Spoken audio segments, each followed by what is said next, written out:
great day to talk hockey with Grant McCagg on HabsCast.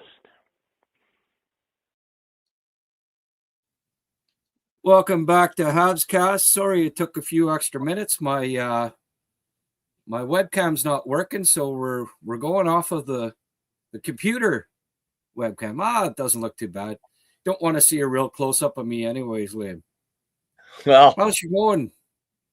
It's going okay. Frustrating game. But, It never goes quite as well when the Habs lose, eh? No, there's always a level of frustration and about all the little things you could have done different and or would have liked to have seen different. But it's going to be a dogfight right to the end, I think. Yeah. It's going to be fun, but hard on the nerves. Yeah, Liam, definitely. If I had told you, if I had showed you this, okay, after the game and you hadn't seen it, 34-17 shots on goal, 64-35 face-offs, penalty minutes, extra power play for Montreal, hits, Montreal more hits, basically block shots, giveaways, takeaways, close. Would you have thought to yourself, Habs lost that one? Yeah, I know you wouldn't have, wouldn't you? Yeah, I mean that's those numbers look pretty good in our favor, and so did really the territorial play from almost from the moment they made it 3-0. They sat back and we did score a couple of nice ones there and had some opportunities to tie it up, and Monty finally made a couple saves for us there in the third. Too little, too late, unfortunately. I don't know what he was doing on the third one, man. He looked like a fish you had literally pulled out of water. And then, a couple of breakdowns on the shorty. But I just hate when guys go across the crease like that and tack one in. Like, I've always put that emphasis on the goalie, despite what happened for the player to get the opportunity. Kind of a breakdown. The penalty killing was so aggressive. They pushed Nick. Lane bobbled it, and then we were on the run after that. And then Monty took care of the rest. And first one kind of, it was a good shot, but man, that's a big hole against this Buffalo team, who are next to Tampa, the hottest, I think, I believe statistically. And however you do it, everyone does a different number of games, but they are a load, boy, and we just couldn't find a way to tie it up. 20-1 when they have the lead in the third, so it was daunting to say the least. Bowen Byram has really come into his own this year, hasn't he? He's, I think, when you want to point to somebody maybe that's making a difference for them, his blossoming, I think, has been a major reason why they're on the run that they're on right now. Well, to me, the number one thing tonight was the goaltending. Not that Monty sucked the whole night. Oh, absolutely, yeah. Tonight, I'm just saying Buffalo's like... Both Byram had it outstanding. Yeah, for sure, Grant. Played great tonight, as did a few other Sabres, and obviously through this run they have. And, he has really settled in there. And that's funny, they make changes in the front office. I know, eh? They gas Adams and bring in, and he turns around and hires Mark Bergevin. They really don't do anything else. I think they've gone 3 or 4 with a loss at the point, and they're just rolling, and they really no personnel changes. So it's kind of bizarre, but Sabre fans and Red Wing fans here, been suffering. I think it's the 2 longest non-playoff now, and at least Detroit's got some recent, at least a generation and a half or so of success, and Buffalo just never really has. So it's for the long time Sabre fans, and I know a few, you probably do too. They've got to be loving what they're seeing, and they're hoping they can hang on here for the ride and find a way to get in. Man, it is just going to be murderous the rest of this season, boy. This division. Yeah. Well, Buffalo, the Bills. The Bills have never won. The Sabres have never won. I wouldn't, if the Habs don't win a cup, I wouldn't mind seeing Buffalo actually well, at least make the playoffs anyways. It's not at Montreal's behalf, their behalf, but they're due to at least make the playoffs, right? And I wouldn't mind seeing Buffalo win a cup some year, Kevin Adams. Hey, it's not the first time a GM gets sacked, and then some of the moves that he made start to look good, and the team goes on a roll, and you can't say, well, it's because the Kekalainen's the GM. They haven't done really much anything, really. Pulled up.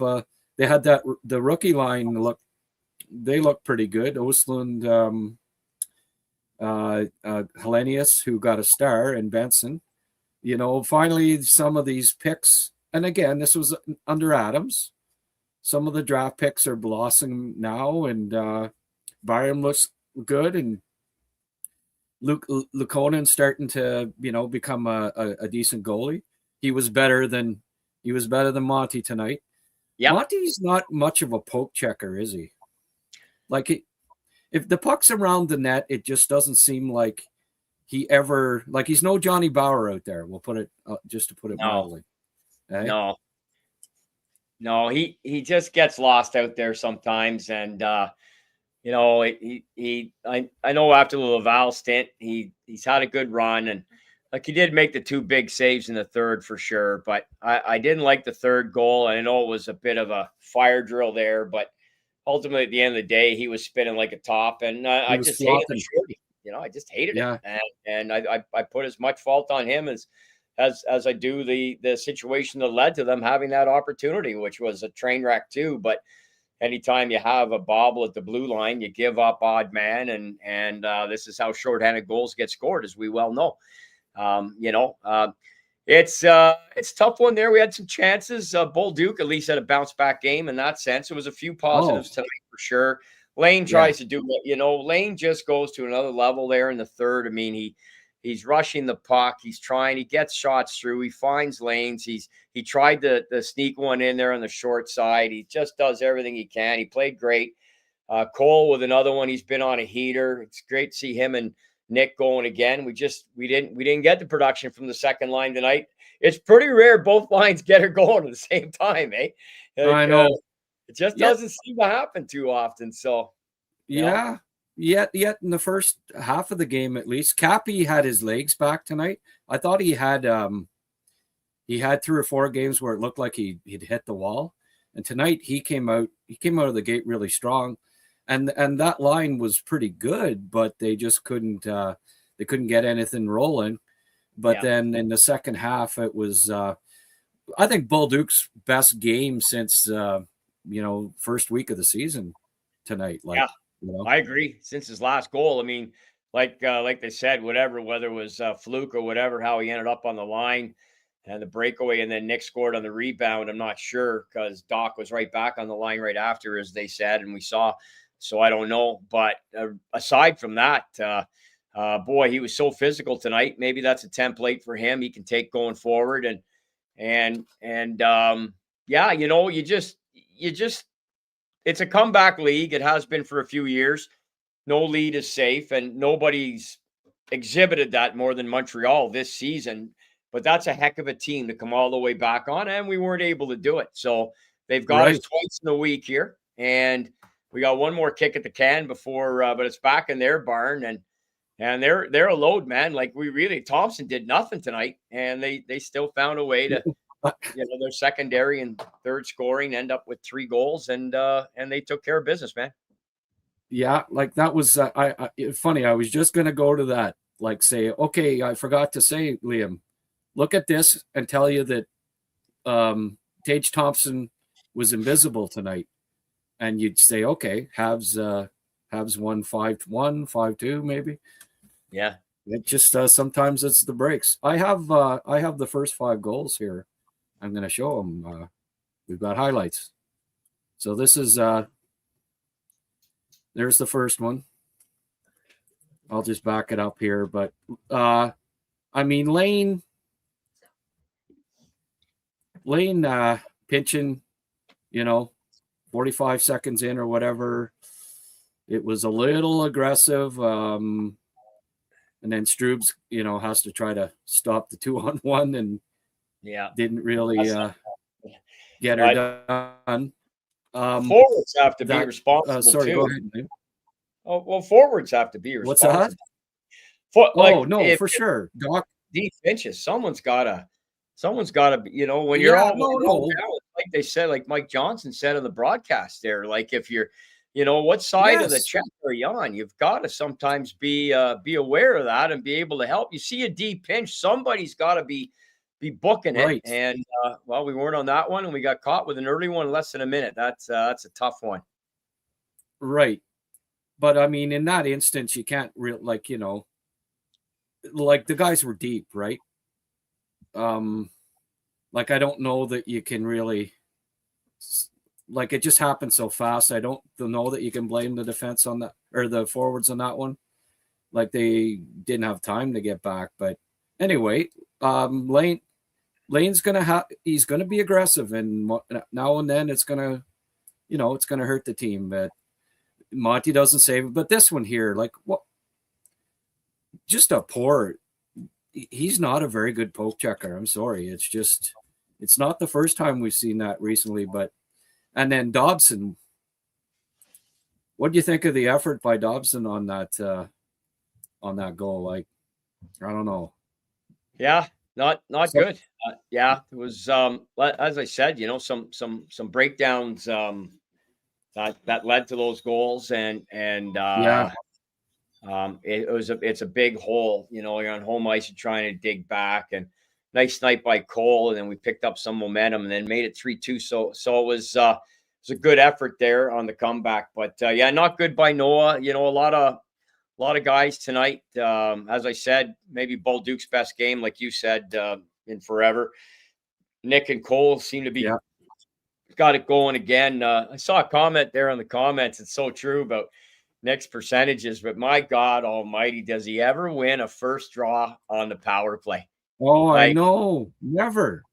We are a 92nd power play team. That's what we are. Yep. And here we are in another drought here in games where we're not scoring on one. And that's a big source of frustration for me. It's burgeoning young talent on our roster, obviously, but we've got guys who can snipe here, and they've that was tough. I mean, in Buffalo, very aggressive on the PK, but then even when we did gain the zone a few times, we didn't really get a lot out of it. Of course, Lukey was so solid at the back end for them, but didn't get a lot out of that power play. It's a couple games in a row now. Again, did really nothing against Minnesota either. It's tough, man. It's tough sledding. I know. Sorry, Liam. Let me just. I was trying to show this other highlight here. I'll show the rest of these goals here, but like I don't know. Monty was kind of like you say, sort of lost on that. And then that hit on Gooley, like, tell me that's not a penalty. And that's early on too. Like the guy left his feet, hits him with his helmet in the face. No penalty. Well, Bolduc may have dodged one there at the end. So I know, But they're freaking Susie. Okay, well, here's I can only have 5 seconds clips, so these are really fast. But nice play by Suzuki to get it to Cole. I think that's 5 goals now and 4, so he's hot again. But Susie too, How many goals does he score where there's just ice in his veins? Like how, I'd have friggin' bobbled it or tried to shoot it quickly, and he just calmly hey? Yeah. Just he scores a lot of goals like that, doesn't he, Liam? Yeah. Yeah, no, he does. He absolutely does. The guy's a great choice for the Olympics, and we're all looking forward to seeing him go there. And I hope he gives a good account of himself. But I hope we get a couple more W's for the Habs between now and then. But I mean, other than losing the draw every time on the power play, it seems that way to me. I know those stats are out there somewhere. I keep saying I got to look those up, see what those are. And every now and then when we win it and you have it, you have control of it at the start, you go, oh my God, like, okay, let's see what we can do now, because we've got such a talented back end there that generally at least we're going to get at least a chance out of it. So, Yeah. but it was frustrating tonight. Just man, that Sabre defense is solid. Obviously, very, very good goaltending. Played good structure. They just got up 3 and they sat back. And even 3-2, it's like they hardly pushed. They waited for an opportunity and they got them. They just didn't make it 4-2. Like we said, Monty made a couple big saves there, and at least gave us a chance. And then Lane breaks a stick. Like, does anybody break more sticks than us? No, I mean, it's unfreaking believable. Yeah. Like, what a time. I mean, if he doesn't break it there, the shot at least gets on, more than likely. And then who knows from there? But break it, come down, easy empty netter. It's just unfreaking believable. Well, how many times have they tied it in the last minute? It seems like it, I mean, the other night they win it, but with 15 seconds left. But that was crazy. So, you could say maybe we got an extra point there that we wouldn't have got. We didn't get anything tonight, so it evens out. I mean, we maintain our position here. It's just the peloton has gained a little ground.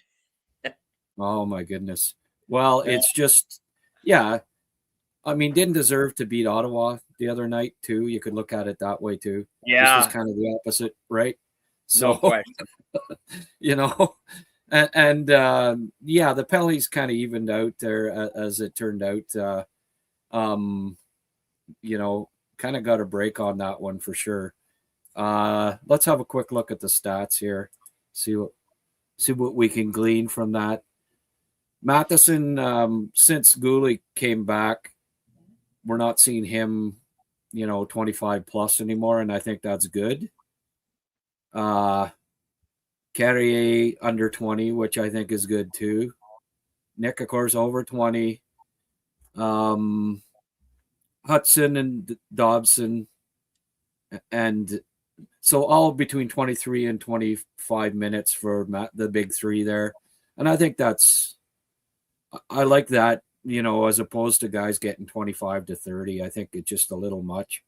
Were you a little surprised that Struble was in for Arbor tonight against a team that kind of manhandled them physically last game? Yeah, I was. I know over the course of the season, Arbor's played a few more, and I think at times when Gooley was still out and they tried Enstrom and whatnot, there was platooning sort of going on there for a little bit, and then Arbor kind of rode a wave there for a little while, and now Strubes has been in for 2. I would anticipate Arbor coming back next game. I was surprised. I mean, it should not make the difference in winning or losing, but either one of those guys in the lineup, I don't think Struble played well at all against Minnesota either, to be honest. He had trouble with the puck at the blue line. I think it was his play at the blue line in one instance led to one of the goals, if I'm not mistaken. And which happens against Arbor as well. I mean, it has over the course of the season. But yes, I was surprised. I thought that the way the Sabres had played against us, they're physical. It's there was a lot of scrums there tonight. I was kind of hoping a fight would have broke out. I think it would have helped. No. I know, shocking. Wait a minute. I kind of hope that out all the time. But I think tonight it really would have been it looked like Josh Anderson wanted to go, and I think had he maybe just even asked one of the guys, maybe they could have. I think it would have just let a little bit of the air out of the balloon there. The scrums would have been a little less. Might have fed the team and the crowd, as fights have a tendency to do, especially on home ice. One of our guys, Strubes, Anderson, somebody, rather than continuing just to get in there and doing the face washing and a couple of 4-on-4s and stuff, whatever. But that aside, look, we've been winning 2, lose 2. It's really been sort of just a few games over 500 here and there that have kept us up where we have been at this point of the season. I mean, January 20th, and we're in the top 3 spot in the toughest division. It's it sucks to lose on home ice, and it sucks when just the frustration level tonight is like you said, Grant, at the start, any loss would probably be the way. Unless you get blown out, then you go, okay, we were never in it, or if you really got dominated. But when it's a game like tonight where Buffalo were allowing us to a degree and us pushing to a degree, let's give Montreal some credit too. They did push. They made a lot of nice plays. We got stymied by their goaltending, different things. But, another thing I like a lot that the Sabres do when they were protecting that lead is just they're so smart in their own zone. We still ended up with a few chances, but they get that puck. They don't panic on that back end. A lot of little soft dumps off the boards and out, the little toss in the air, whatever. They cleared a lot of pucks, ate a ton of clock. I was watching from 9 minutes. Once you get under 10, I'm really conscientious myself. It's one of the things I've always watched and see, well, how are we doing? How are we managing the clock? How are they managing the clock? And watching the team you're playing as well. And I thought they really did a good job. And we still ended up with a few looks, but it was just tough sledding, man. It was tough sledding. They are good. And it's going to be hell in a cell here to stay ahead of them. And, well, another crack at them here in 11 days. And hopefully we can find a way to get a W off them. And because these are all 4-pointers.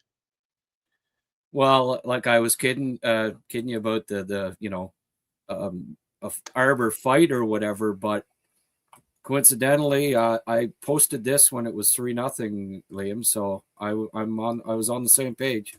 Jack needs to drop the gloves to spark the team. Oh wait, right. Yeah, not in. Yeah.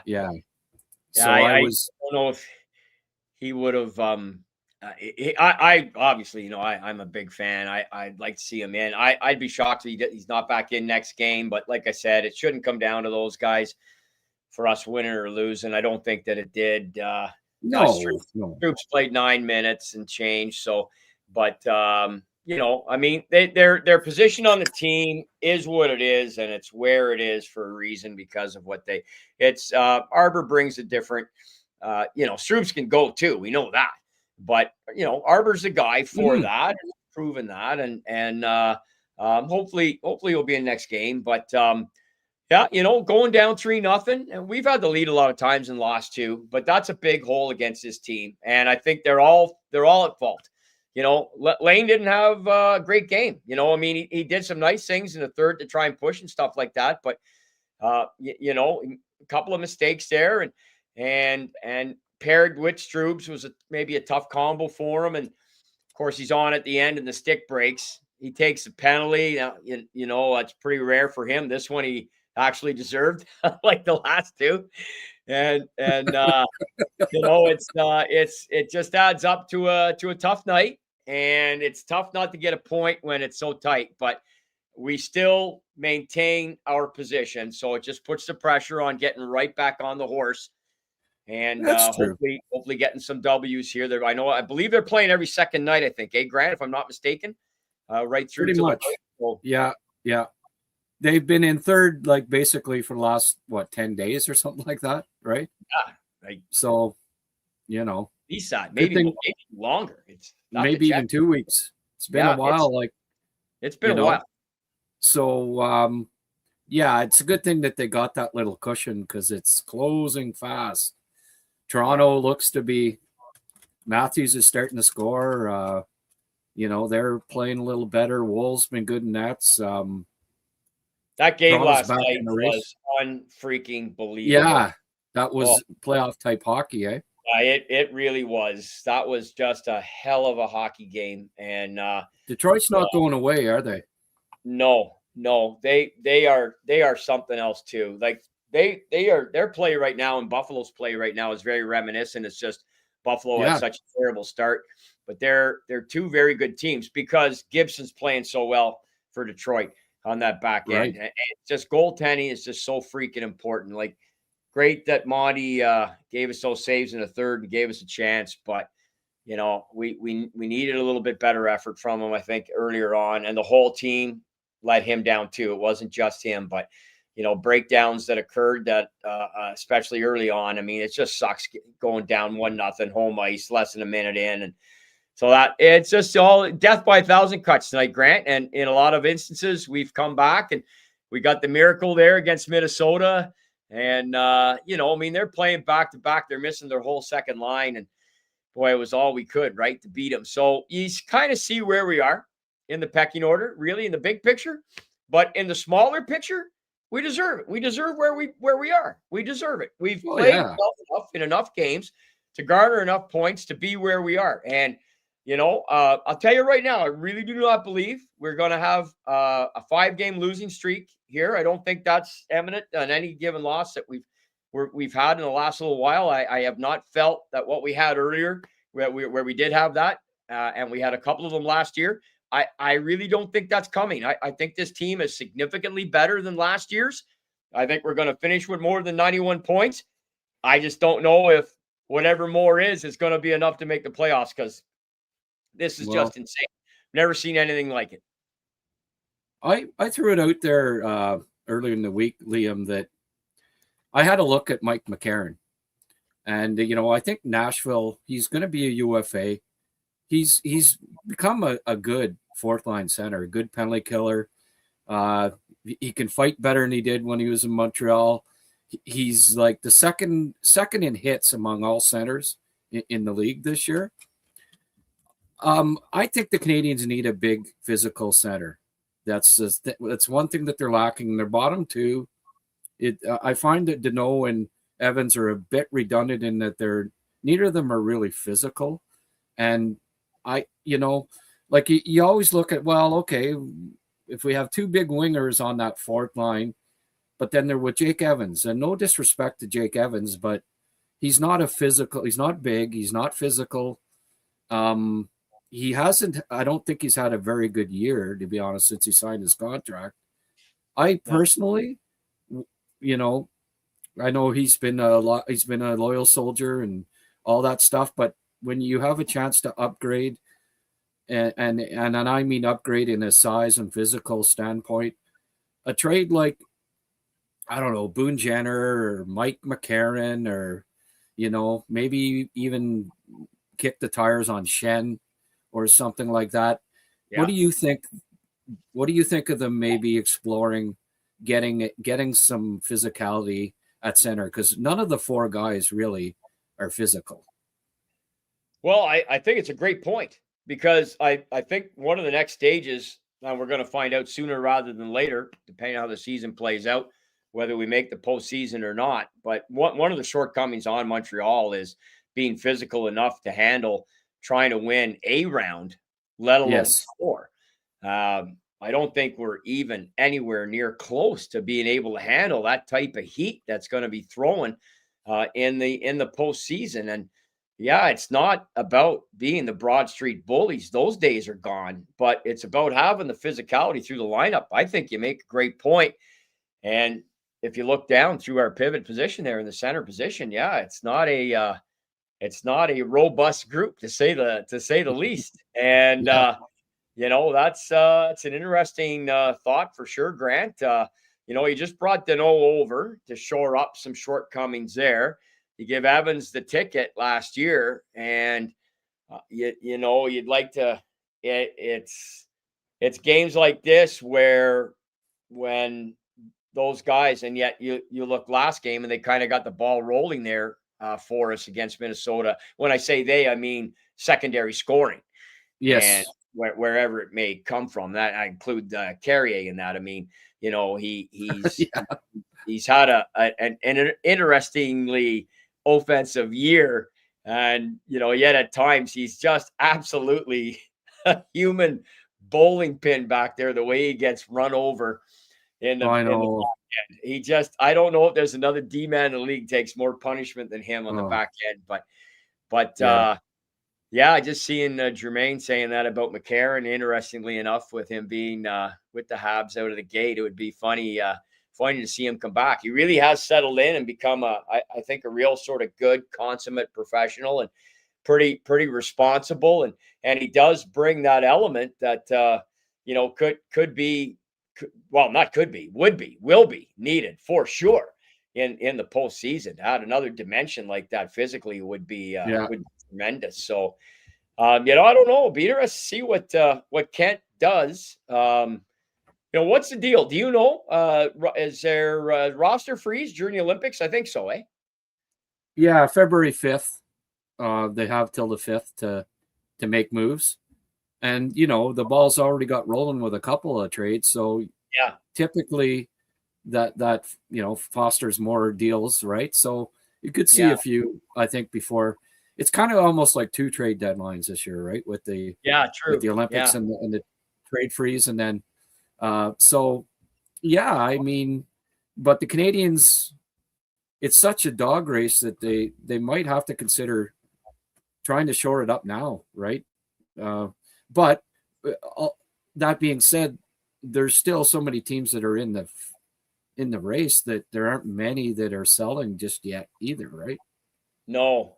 And last I saw, Ottawa was walking Nashville, so they're gonna get another W there in Nashville.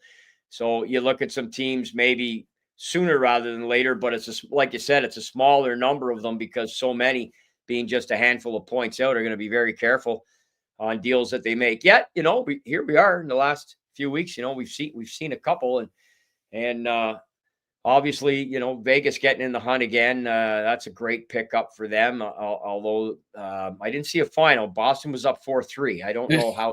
Yeah, I think the Bruins got the W on that. They were up 4-0, were they not, at one point? And yeah, they were up 4-0. Vegas fought back, and Boston got the 3. So, but that's still a nice pickup for Vegas, and there's been some nice deals. So you can still make deals. I've got full faith in that Gorton Hughes combo, the Hugo combo. I got full faith. So some guys commenting about Arbor maybe playing up. There's no way. I think you'll see that, in my opinion. I know we've seen it in different times, different defensemen. Even Montreal back in the day did it a couple of times on power plays. Scotty sometimes threw Larry or Serge up in front of the net. He didn't do it very frequently. Rick Chartraw was a 70s sort of version of Jimmy Roberts, like Jimmy Roberts in the 60s. You just plug him in wherever you needed somebody on any given night. You plugged in Jimmy.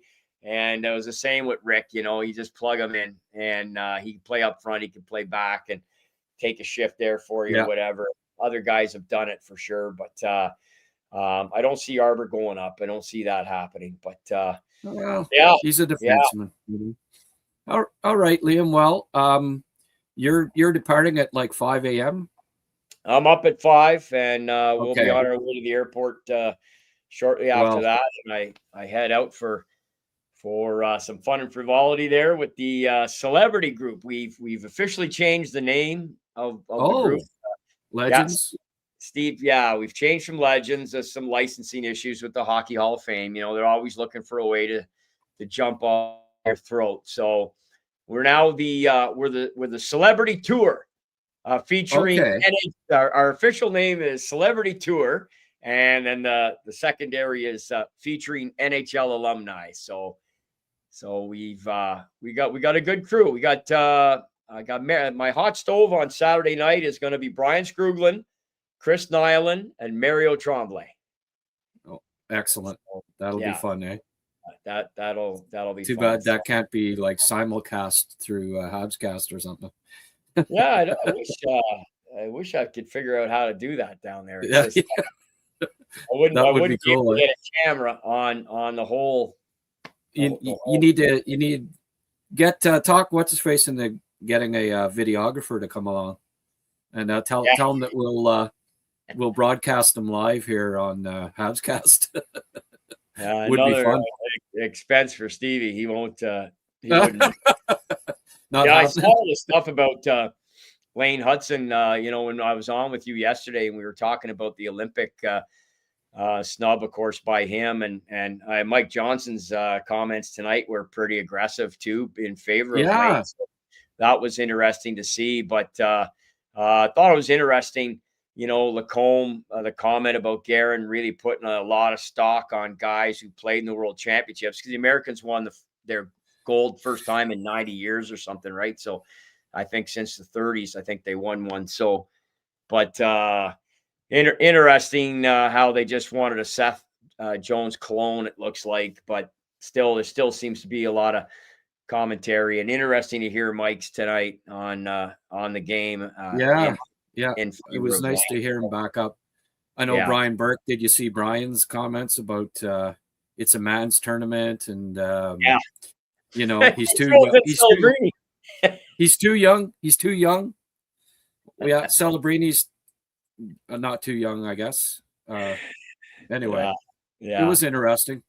I found it like, and I made the comment like he passed over on Eric Carlson. He overruled his scouting staff on Eric Carlson when he was in Anaheim and traded down and got Jake Gardner because I don't want a 160-pound undersized Swedish defenseman. You know, man's game, right? You know, not enough truculence. Yeah, anyway. There you go. That's right. I forgot about that word. That was his go-to word. I think Brian had his day in the game and did some good things, but it's a ridiculous comment. And you know, really now it's all water under the bridge. It's all about now the Americans go out and go win. You know, this is a roster you pick, just as we have in Canada. You know, there's some selections. I think both you and I would make some changes, as would probably a lot of people online right now would probably change a person or two or three. But at the end of the day, you know, these are the teams that are picked. We'll see now injury replacements and things of that nature. But anyway, buddy, we'll be in touch, and we'll catch up with you when I get back. I think I'm back February 2nd or something. So it's a good rip through Atlantic Canada, and we're gonna have a good time. I think I got 5 or 6 events all told between Nova Scotia, Prince Edward Island, and New Brunswick. Going to a couple places that we haven't been, but we'll have some fun, buddy. I'll have a couple for you. I know you'll do the same here. And let's hope the Habs can get right back on the win next game. Yeah. Well, my game's a little off. I forgot to crack this to start it off, but took me 10 minutes in. Anyway. I had a couple during the game, but I'm being good because there will be a major assault for the next 8-9 days. So yeah. Okay, Liam. Have fun as always. Okay. All right, guys. Thanks, Grant. All right, guys. Okay. Good night, everybody. Liam Maguire, folks. Oh, geez. I'm not very smooth at cutting these guys off, eh? I always seem to be a little off with that, but see if we can get a little more light here.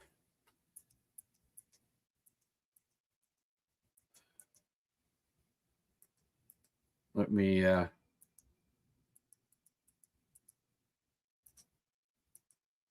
there we go. Yeah, a little more light on the situation. So as usual, Liam had some great comments. Let's get back to the stat sheet here. And face-off wise, Cappy with a good night, 64%. Evans only took 6 draws, but he won 5, lost 1. Deneau 71%. So Deneau, even Veleno only took 4, but he won 75%. 64% in the face-off dot tonight. Great percentage. Hits wise, Bolduc with 4, Veleno with 4. Kind of the usual suspects there, right? They seem to, they've been laying out quite a few hits. Deneau with 4 giveaways tonight. Shots wise, Matheson had 5. He was getting pucks in on net. Hudson with 4. Lots of players with at least 2 shots on net tonight. Didn't mind Gallagher and Anderson. I thought they were going. 3 more shots for Gally.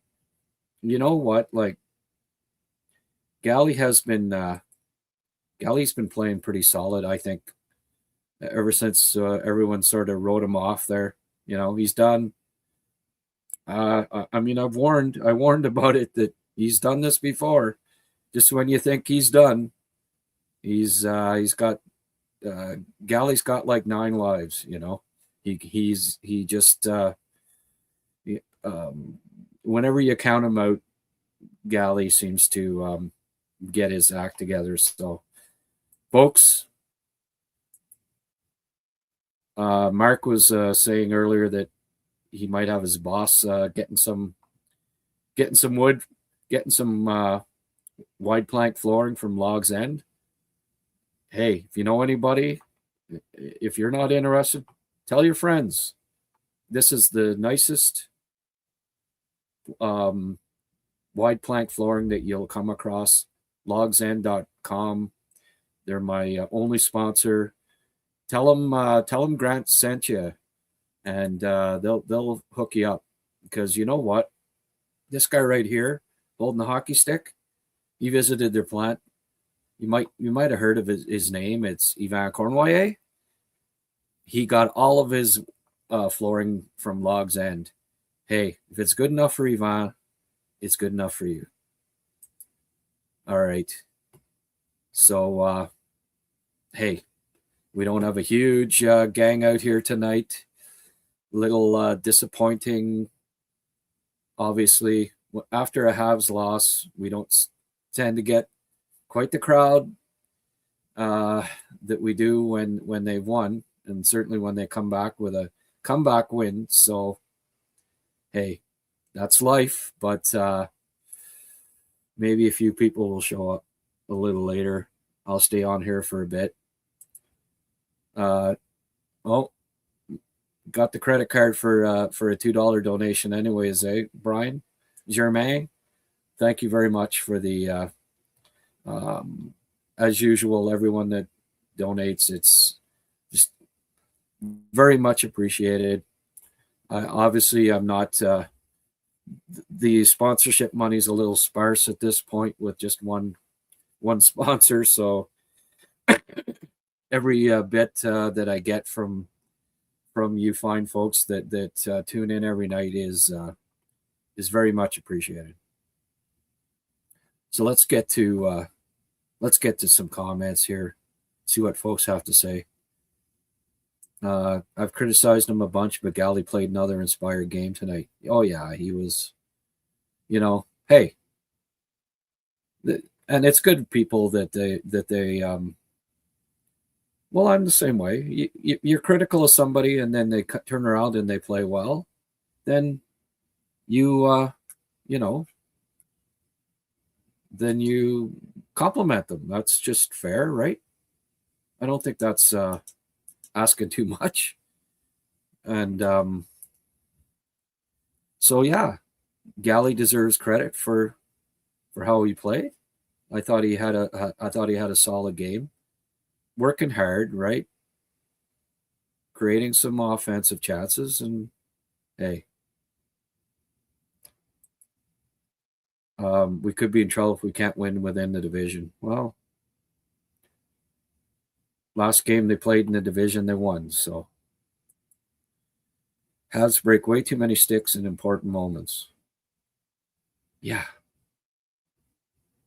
Yep. I don't want to talk about it. Because it looks, again, like, oh, here's this miracle that last minute they're passing it around. Goalie pulled. Hey, they're going to do it again. And then breaks the friggin' stick. East is crushing. Let's look at the out-of-town scoreboard here, folks. In case you haven't been looking at it, but Minnesota, Detroit tied 1-1.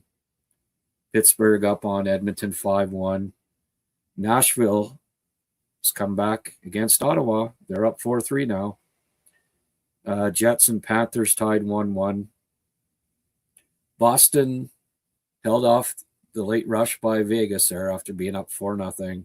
They win at 4-3 in regulation. Columbus beats Dallas 1-0. Dallas has not been. They've been kind of hot and cold, mostly cold lately. And Chicago beat Carolina 4-3. So I don't know about someone saying that the East is crushing the west tonight? Not really. Kind of pretty much even there as far as couple won, couple didn't, and there's a tie. So, but I mean, whenever that person said it at the time, Ottawa probably had a lead too. Okay. The first goal I don't feel was on Monte, but it sure didn't help that it was on the first or second shot. Well, I don't know. I've been saying it since early in the year. It seems like when Monte lets in that first one, it's never good. And then he lets another one in on his first few shots. It seems like it's always happening. I don't know. Did he not know that the Mallenstein was going to come across the front of the net, and I don't like his poke checking efforts. He's just not very good at it. Let's have another. In case you missed it here are the goals tonight. I don't know. Liam didn't want to blame Lane too much, but first minute of the game, I'm sorry, but you don't pinch in like that. You can't blame the forwards. They were up. They were in the zone. Lane is like if it gets past him, it's a 2-on-1. You can't blame Doc. Look where he is. Like, that's on Lane. You can't blame the defense or the forward on that one. You really can't. Then boom, beats him, and then why? I know Dobson isn't a real physical player, but he needed to staple him right there. He's 6'4". Staple the guy into the friggin' boards. Like, that just the try to stick check him thing there. What was that? You're on the friggin', like, you don't. It kills you if they give up a shorthanded goal here. He's got to be just all in on just stapling. Look where he is. He's got position to just. He's 6'4". Take him out. Hit him.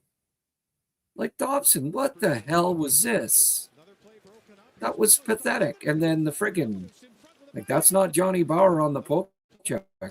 This one just infuriated me. Like, that just can't happen. Bad. And then this, Monty, like, which way do I go? Oh, my God. Anyway. The hit on Gooley.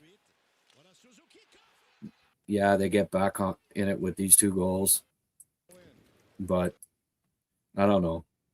Was it really justified for them to start singing Ole Ole in the second period when you're down 3-2? Like, come on, guys. You're happy that they're back in the game, but singing Ole Ole when you're down 3-2? I don't know. Bad enough when you're up 3-2 with 10 minutes left, but you're trailing in the game and you're singing the Ole. Like, that's when the game's already won. You sing Ole and everybody's happy. Not break, down 3-2 in the second period and start singing the Ole Ole. Like, ooh, the hockey gods weren't impressed. The way the East is going, if Montreal cools off, they could be on the outside looking in. Yeah, they could still pick top 10 in the draft. I've criticized them a bunch, but yeah, okay, I already saw that. I don't know. I wonder, Monty, the last 2 years, like, if you take the first 4 months of last year and the first 4 months of this year, and just look at how many goals Monty is let in on the first shot, it has to be close to a record. It's just, he does it time and time again. Bolduc played with some extra drive tonight. Absolutely. Maybe his best game of the year. Certainly best game since the first period. Or first week, I mean. Problem with Monty is he is a chicken. Never challenges the shooters, just sits back, lets them come to him, and hope he can stop it. Zero fight in him. That's what I dislike the most about him.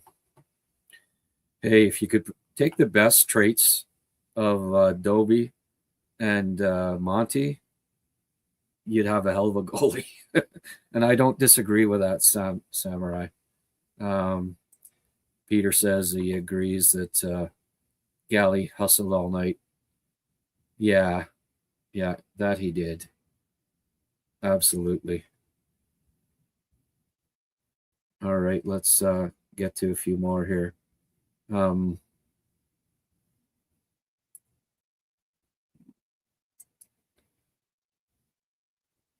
Doc hit people, won some puck battles, kept some plays alive. He isn't a problem on this team like some like to think.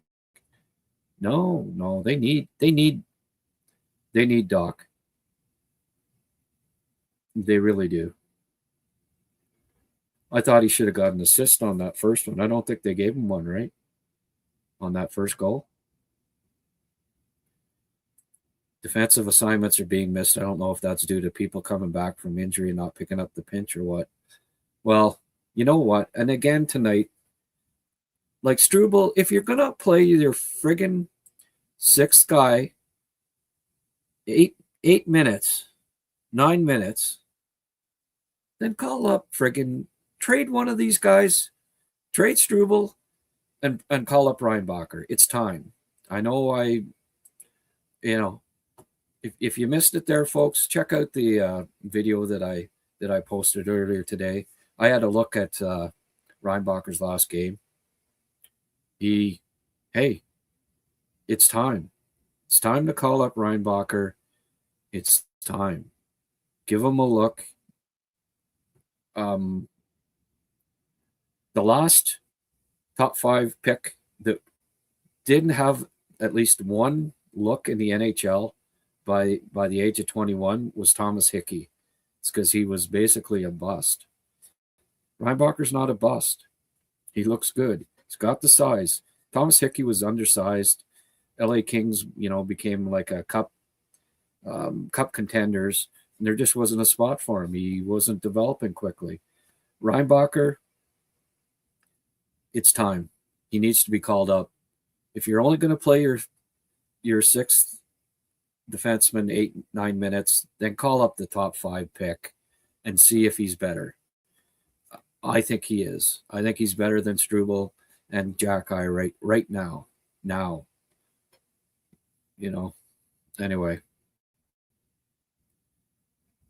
Maybe they're not going to do it, but I think they want to make the playoffs, and they do. Then I think that it's past due time to bring him up. Hey, if they hadn't brought up Fowler, would they? Fowler helped them maintain the spot that they're in right now. The goaltending was a train wreck when Fowler came up. Oh, he's too young. Well, no, he wasn't. He helped. He won some games and kept them in the race. So, Reinbacher's the same age. Bring him up. He can help right now. He's exactly what they need. They need some size back there. The mobility size combo. And unlike Dobson, he'll actually freaking hit some people. Reinbacher rubs that guy out along the boards there. He doesn't try the friggin' wimpy friggin' stick check that he did. That was just horrible. It really was. I like Dobson. I like lots of things about him, but that part I don't like. I can see why, Patty Waugh, well, I mean, he played in front of defenses, rugged defenses that won cups, right? And he's old school, and I can see what, that would bug Patty Waugh when you got a big, skilled defenseman like that never uses is not inclined to use his size.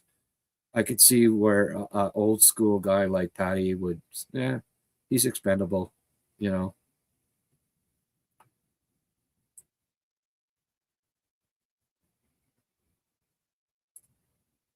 12-9 and giveaways was the difference. Yeah. I was going to mention that, Francois. That's the only thing really that the Sabres won. With the standings so tight, I think they have to stay away from the trade market. Only takes one team, right? Only need one team that a trade partner. Like, I think Nashville and St. Louis are two of the better trading options. They've had traded with them before, and Nashville obviously maybe not. They stay in the race here, but McCarron going to be a UFA. They could still probably get him. We'll see. I don't think trading with Calgary helps this team get over. Well, what do they have, right?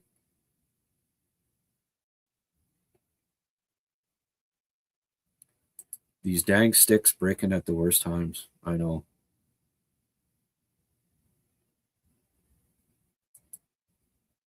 I'm not okay with standing pat. No, the window's open. The East is wide open. Go for it this year. When the window's open, you go for it.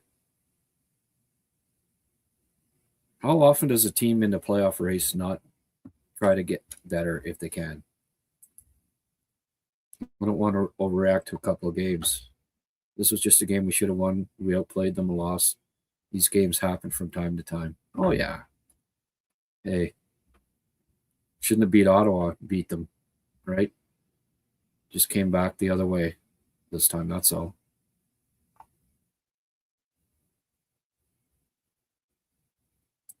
More poor goaltending caused another loss.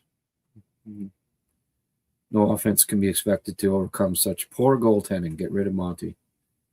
All right, guys.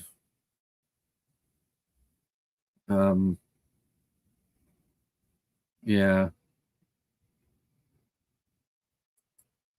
A few people are weighing in there a bit. Send Doc to the minors. What the hell? Susie's still losing the face-offs when the Habs have the power play. Yeah, Liam talked about that. It's you lose 30 seconds right off the bat on the power play. It's crazy. I don't maybe get a little closer here.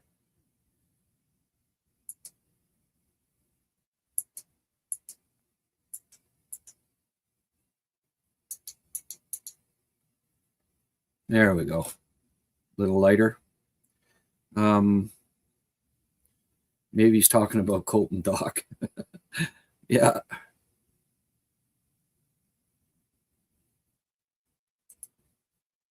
Suzuki is weird. 66% on face-off, but somehow he loses all important ones.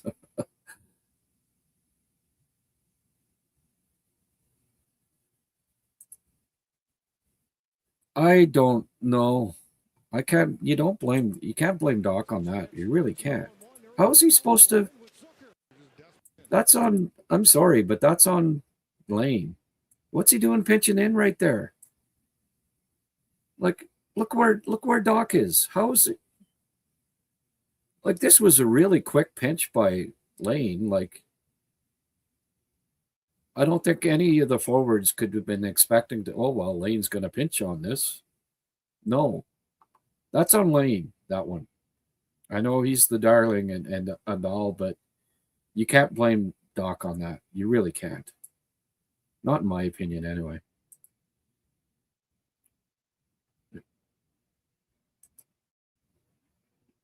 No, people get a little grouchy back and forth a bit when the Habs lose. Struble over Jacka makes no sense. Yeah.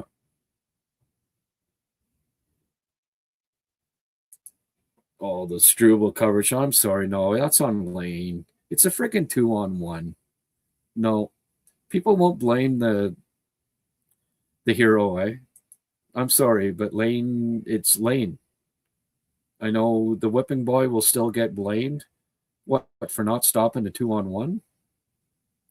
The guy sauced it over his stick. Whether he was hard on it or not. No, you can't blame the lone guy back on a 2-on-1 goal. I'm sorry. Just wish that Andy had potted a goal. Yeah, I know. A lot of bantam goalies are better poke checkers than Monty. It's really not his. It's really not his forte. That's for sure. Put Phil out for the initial power play face-off. Pull him quickly. Get Susie back on. Maybe. Can it a goalie to have a good game consistently? No, I don't think so. Yeah, I'll probably see Dobie back in the next game. All right, Mark Riley, whatever. Susie otherwise had us because he had no shots. Yeah, that's how you judge a player. Don't. You came in with a narrative, and there you found a stat. 15 minutes, no shots. Yeah, well, he did a lot of little things okay tonight. And he's just back from freaking 4 months off. Cut the guy a break. 3 goals and 9 shots. You're never winning games like that. Yeah, I know. 2 in the first 6, 3 in the first 9.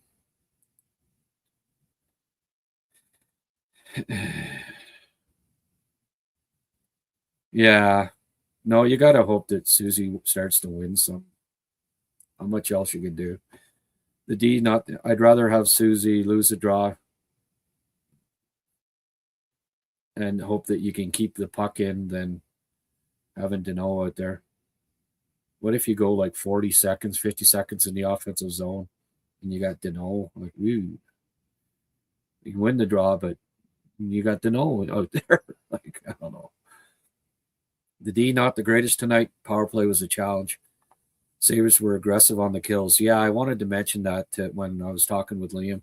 They really pressure the guys on the PK. They were solid on the PK tonight. Absolutely. And the second power play unit, officially now, I don't know how many shorties they've had against, but officially, the second power play unit, at the very least, has 2 shorthanded goals against and has scored 1. So, miraculously, the club is top 10 in power play going into the game. And that's despite the second power play unit having 1 goal this year. That's got to change. That's why I think Line A is going to get a look. We'll see. Although, interestingly, 2 guys that, perhaps have been rumored that you'd take out if you put Line A in, Galley and Bolduc. They were 2 of the better players tonight. So Doc could have scored 10 goals and people would still come on and critique him. Yeah, pretty much. Mark Rowley, do you have nothing better than to just, what do you have to contribute here other than just, okay, I'm going to come on and just keep saying that one guy's a bum, blah, blah, blah, blah, blah. Like, come on. You're not making any contribution to the live chat if that's all you're going to do. Trade for Shesterkin, this is getting ridiculous. Yes, it is.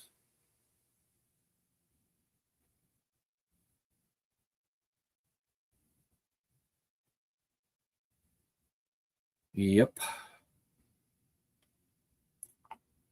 Glad to see Demi getting 17 minutes. Well, hey. Brian with the silver lining found one somewhere. Had to search high and low for that one. I would like to know the flex he's using. Yeah, it's flex break. Seems Demi has curbed his exploding sticks these days. I bet he changed his. Maybe he didn't get dried out ones or something. I don't know. I'm freaking getting tired of it. Just call me Uncle Ken. I'm just saying he didn't cost the Habs the game. All right, back and forth. Agree with Liam. Well, hey, I said it first. I tweeted it out.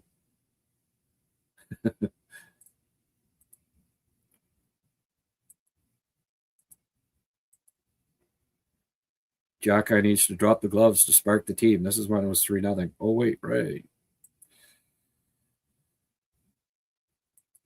But to their credit, they scored 2 goals right after. So in a normal year, our playoff spot would almost be locked. But this year, we need 100 points to make the playoffs. Yeah, well.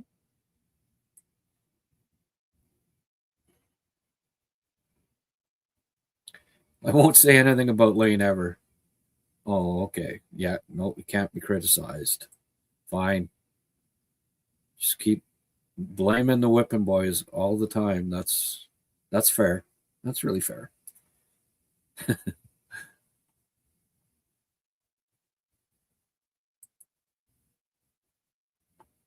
That's why I'm thinking Montreal's going to mortgage the future for a run this year. I don't mortgage the future. They've got the youngest team in the league. They could trade their top 2 prospects in the first rounder and not mortgage the future at this point. You know, mortgage the future is like trading 3 of the under 24 core first round pick and then their top 2 prospects. Then you're mortgaging the future. But they've got so much young talent, best in the league, except maybe for Anaheim. No matter what trade they make, they're not going to be mortgaging the future. They might, disrupt the future, like means that they only have a 10-year window instead of a 12, but the core, the time to win is here. It's here. It's now. So the window's open now.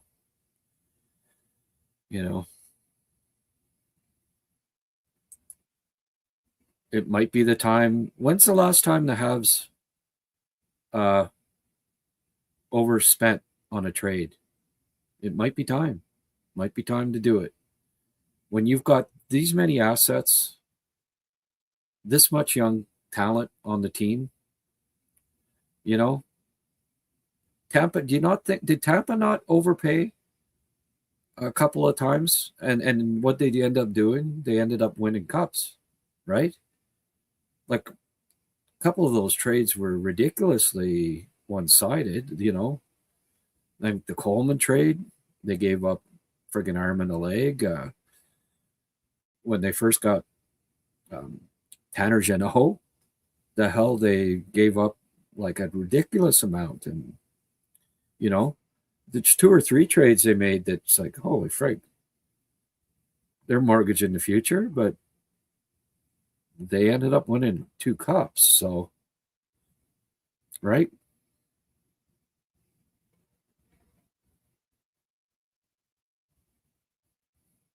Lane can't do everything. Others, well, and sometimes he tries to do too much. It's okay to criticize him every now and then. Tonight, you don't start the friggin' game against a team as hot as Buffalo with a goalie in Monte who famous for giving up the first friggin' goal on the first shot. Pinch in the first minute of the game when there's nobody backing you up. It was not smart. It's not like Lane, but that was costly. It just was. And a couple penalties too. Wasn't, as Liam said, it wasn't his best game. And it's okay to criticize him on occasion. He'll come back and he'll have 5 great games in a row here. So Bolduc sure deserved his penalty for hitting the opponent's fist with his face. I hope his hand is okay. Yeah. I think this team will get better generically. Yeah. No. I think they're making a deal or 2. They got too many bodies. At the very least, they're friggin' trading guys. But no, they're making trades. They have no choice. These guys get back healthy. Too many bodies. They're not going to lose guys just on waivers. Not that I don't think. Reinbacher should be playing Lane should be playing lefty. Yeah, I know. 3 right D, 3 left D. Is it asking too much?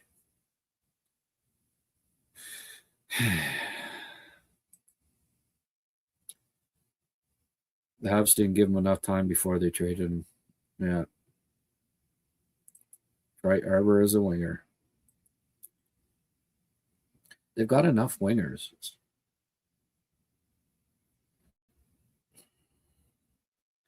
Already 3 too many, when Newhook and Line come back, they've got like 6 lines up front. So you want to, you know what I mean? So you add another one to it. Doesn't really compute. Nashville has tied the game. Stamkos is helping us. Well, they're up, or we're up. Now it's 5-3. Nashville beats Ottawa 5-3. Wow. Stamkos. 3 goals. Man.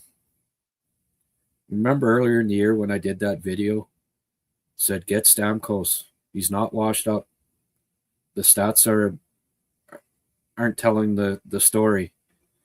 And he was on the trade block, and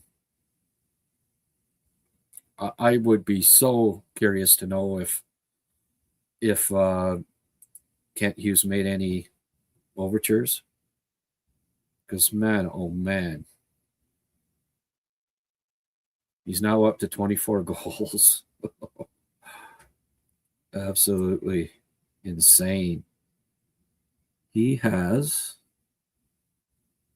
1, 2, 3, 4, 8, 11, 12, 13, 14, 15, 16, 17, 20 goals since December 5th.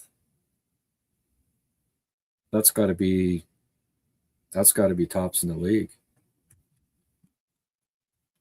2, 3, 4, 5, 6, 7, 8, 9, 10, 12, 13, 14, 15, 16, 17, 18, 19, 20, 21, 22, 23. 20 goals in his last 25 games, folks. Wow.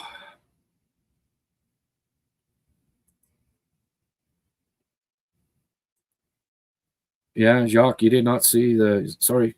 Did you look at the video of the Reinbacher? He didn't make one bad pass. Not one. That was the second last game. You don't go by one game. Oh, he made a couple bad passes. He's not ready. Come on. Go look at the video, Jacques, of the last game. He second last game, he was flawless.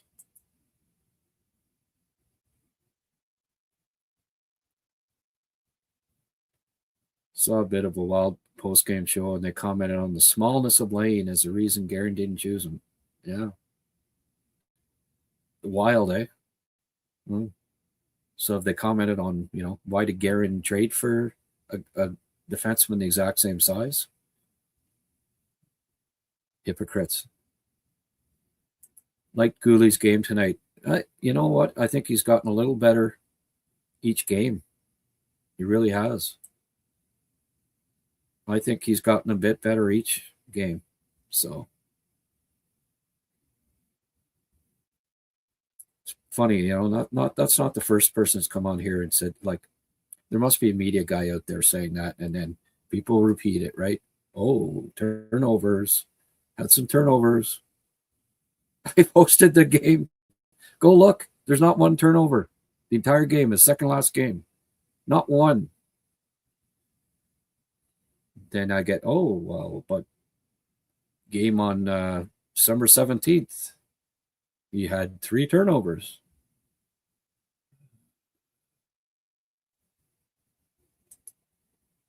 No love for Newfies. Hey, folks, hit the like button. Yes, absolutely. Ivan Zappa. When will we start talking about Eric Raymond? What? You lost me there.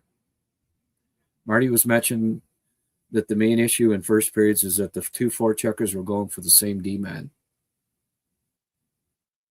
allowing easy passes to the other. They corrected and everything clicked after. There you go. It was all thanks to their coaching. Good for them. Oh, well, Marty's got to pat himself on the back every now and then, I guess. Hughes is the same height as... Yeah, I know. Demi played really well. He will take off as he gets stronger with experience. Yep.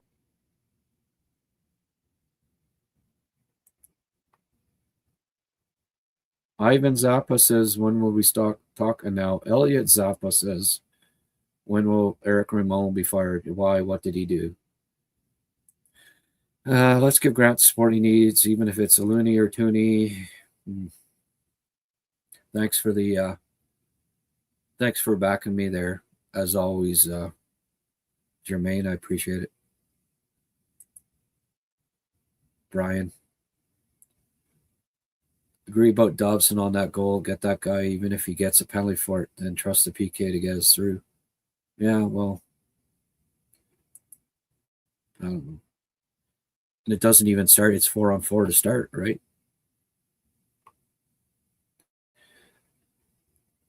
Best thing may be for Monty to be gone after this season. Well,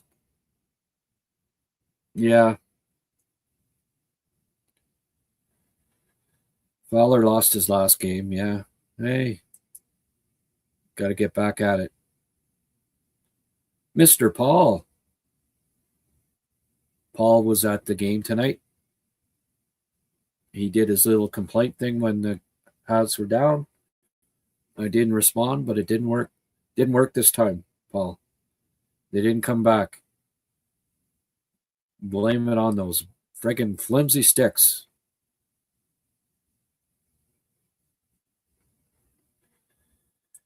Oh yeah, they got to question Ryan Bacher. Hey, I brought him up, so people have to say that he had some turnovers, so he's not ready. Yeah, no Habs defenseman on the club ever turn over the puck.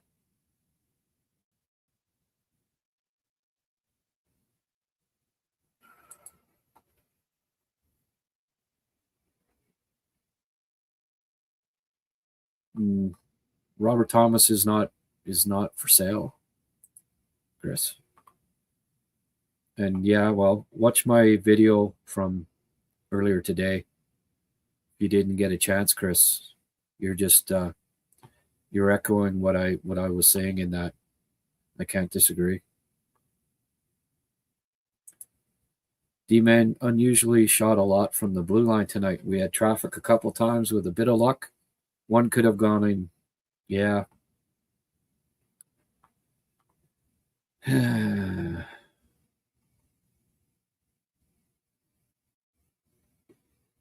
Well, that's the other thing, Chris.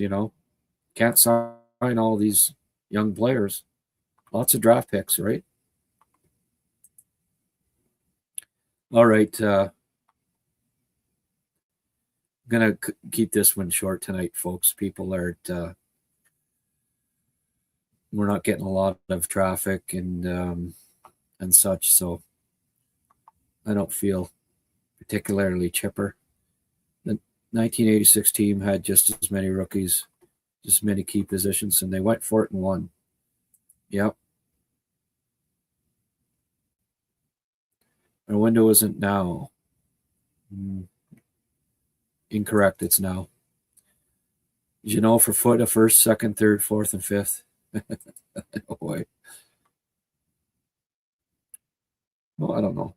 We named a few tonight. Another thing people forget about Lane.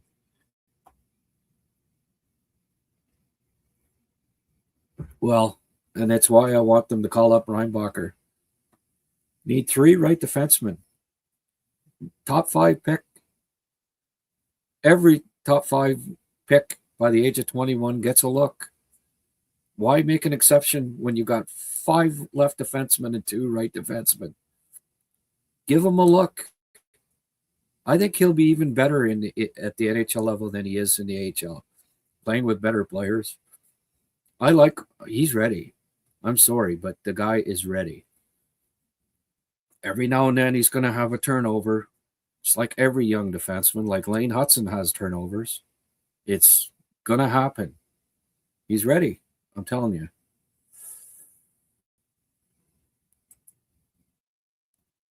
Francois, thank you for the tuning, my friend. Appreciate it. Don't forget to smash the like button and subscribe. Yes, please. Oh, I don't feel 100% here tonight. I don't know. Maybe Habs loss has something to do with it. Just hang on a sec. I'm going to get the fan.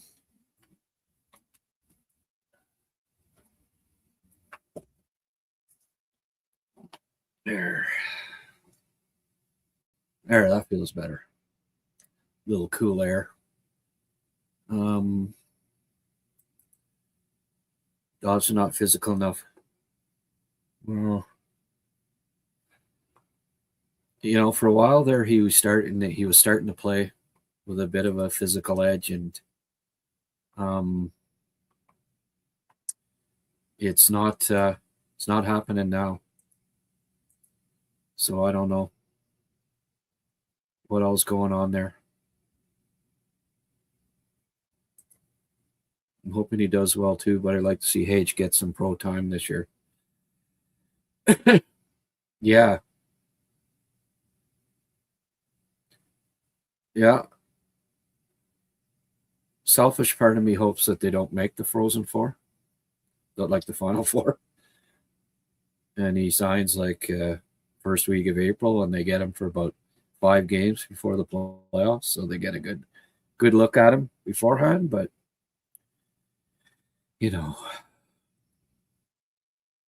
Germain saying that he thinks the Habs should go all in. A couple of right trade moves could make a big difference. Yeah, for sure. Absolutely.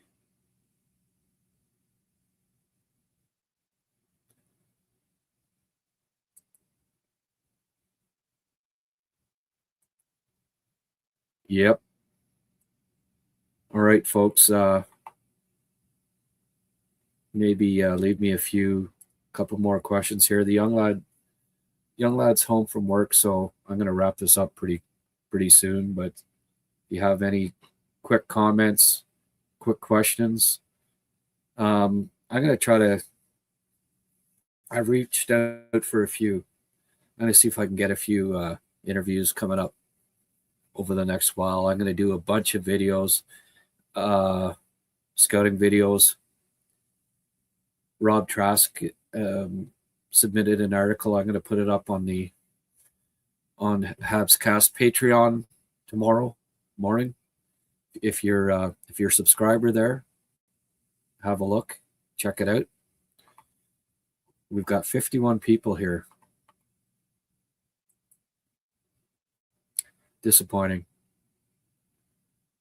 Yeah. I know what's happening.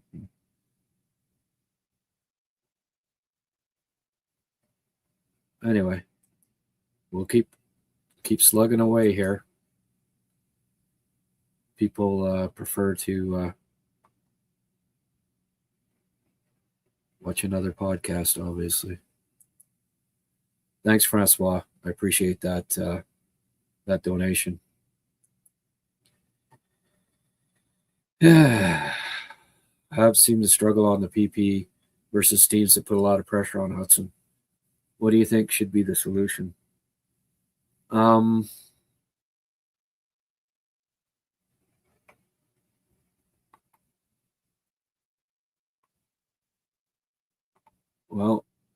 not get it back to Hudson quite as much then.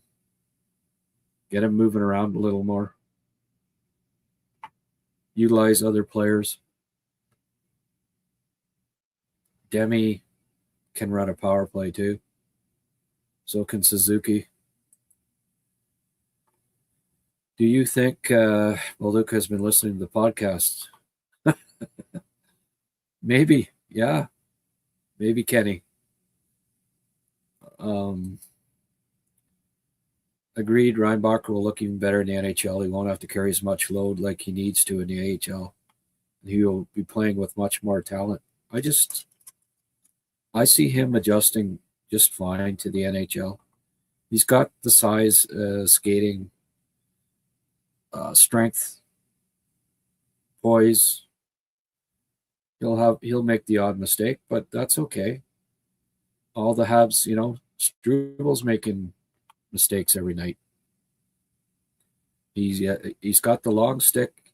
He can be more effective, I do believe, than guys playing on their offside, right?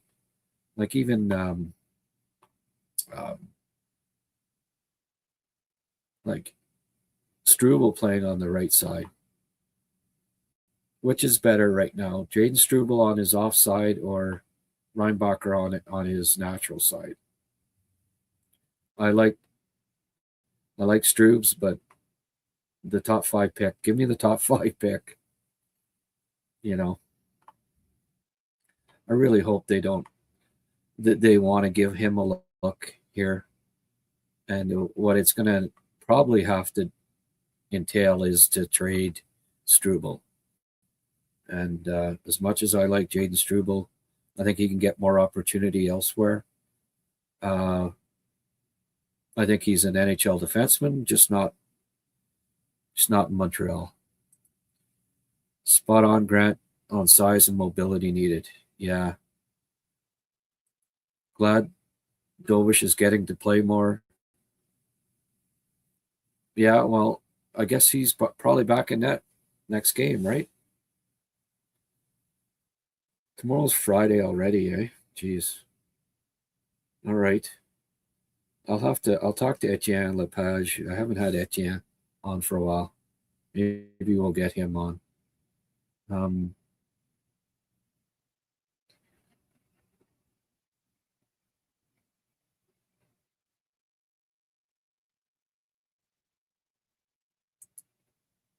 Does Zurowski come to North America this year?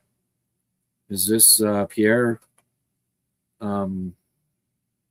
disguised as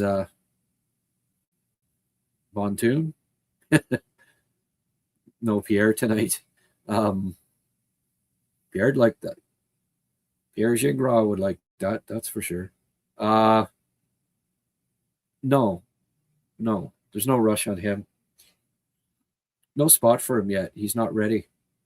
He's got to get bigger, stronger. He's got a year left in his contract. I can't see them breaking that. So no, I don't believe so. What do folks think?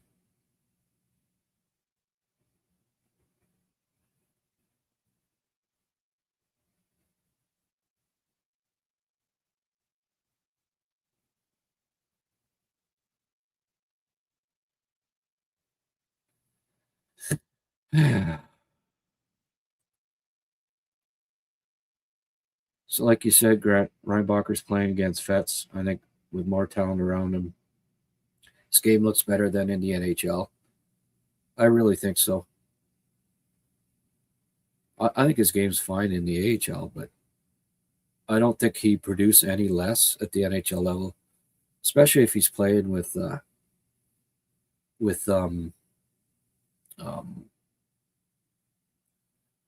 Hudson. I just got a text from Eric Macramella.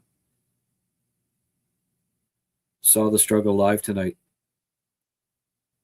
In that third goal, wandered out past the blue line, leaving Hudson all alone down low.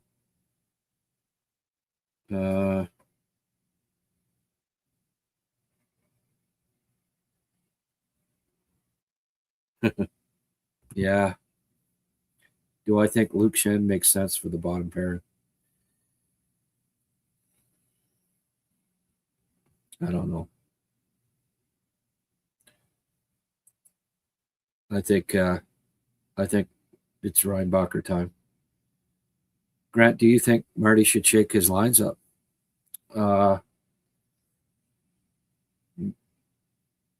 Maybe. I think he should make a trade. I like Struble too, but the Habs brass are seeing what we are. Reinbacher's right, and Struble doesn't have a spot. Well, that's it.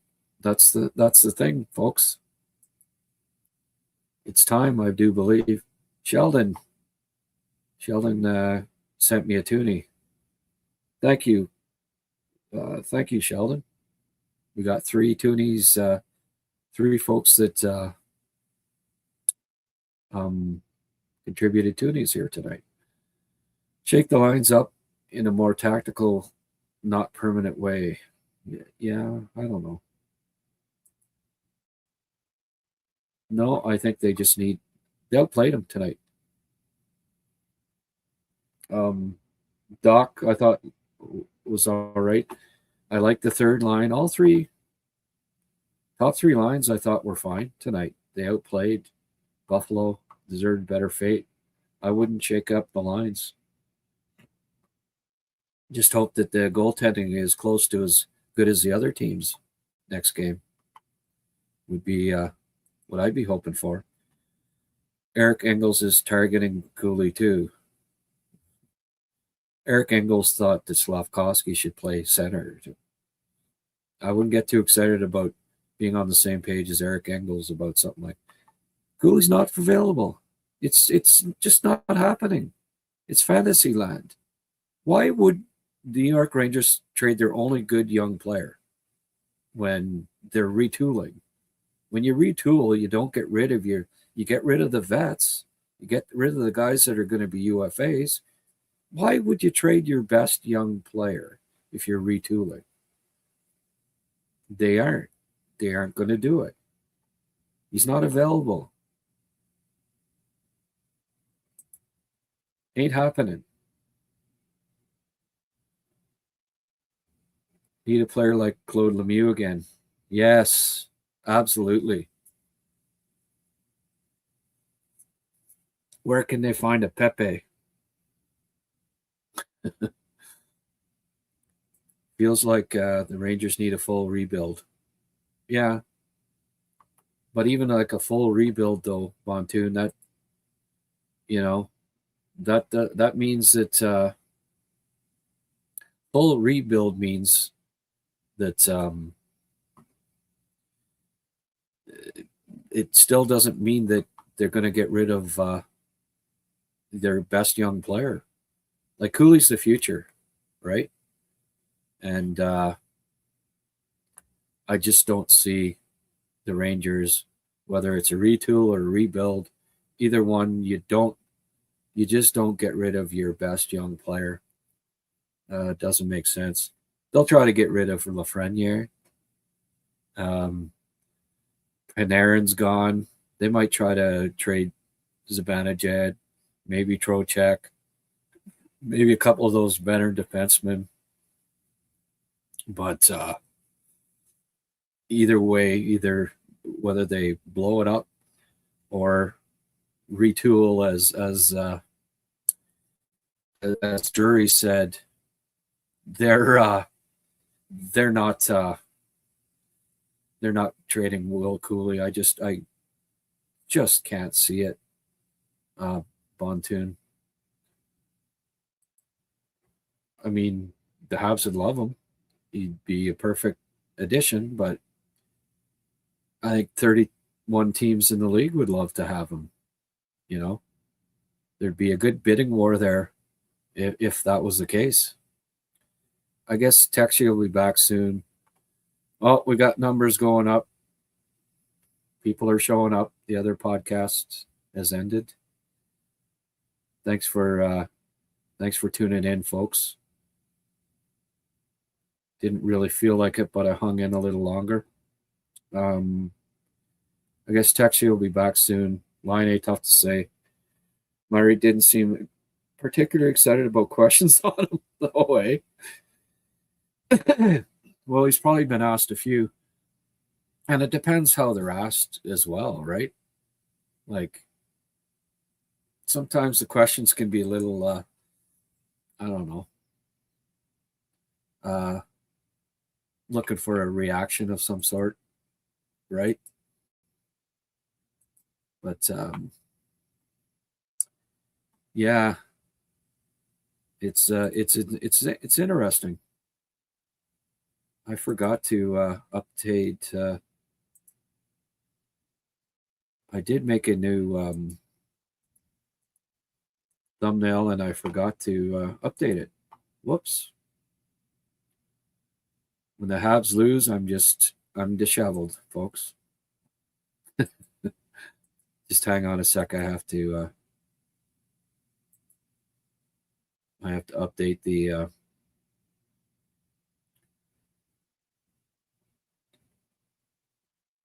okay.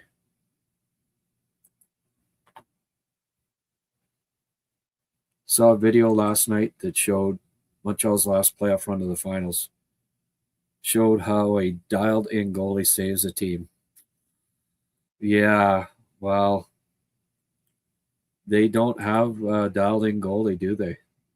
Like John Gibson's better than whoever the Habs can throw out there. That's why Detroit's ahead of them. That's why Detroit's where they are right now. Like that would have been, that would have been a good pickup. The Canadians going into the year thought, hey, what the heck? Let's go with Monty, full steam ahead. And it just, it wasn't, I don't know. I think as was said by Kent, that they're ahead of the rebuild. I don't think that they thought they'd be this good this year. And that shows with them not picking up another goalie. Like Gibson would have been a great addition. He really would have. Donnie, happy belated birthday, Grant. Thanks, Don. Yeah, I put out a video on my birthday. And yeah, a lot of people didn't catch it, obviously, but I did get a lot of well-wishers that wished me a happy birthday, and thank you. I'm a young 62 now, just a young buck. Yeah, I feel I'm a little more cheered up. Got a couple of late contributions there since 11:20. Thank you. That makes me feel better. Always a little grumpy after a loss. I don't know about anybody else, but we have a few more people on board here. Let's just quickly go over this again. There, that one there just bothers me. Just Dobie,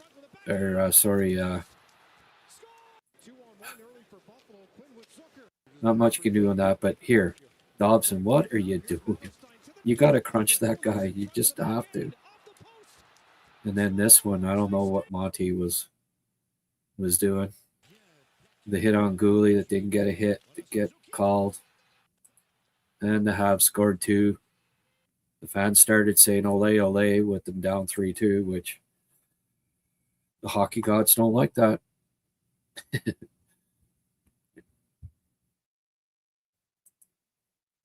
A rebuild should be like how Leonardo goes about dating. Keep the good under 25-year-olds, trade the rest. Oh, yeah. I thought you meant Da Vinci for a sec, but you're talking about DiCaprio, right? Yeah. Yeah, good point.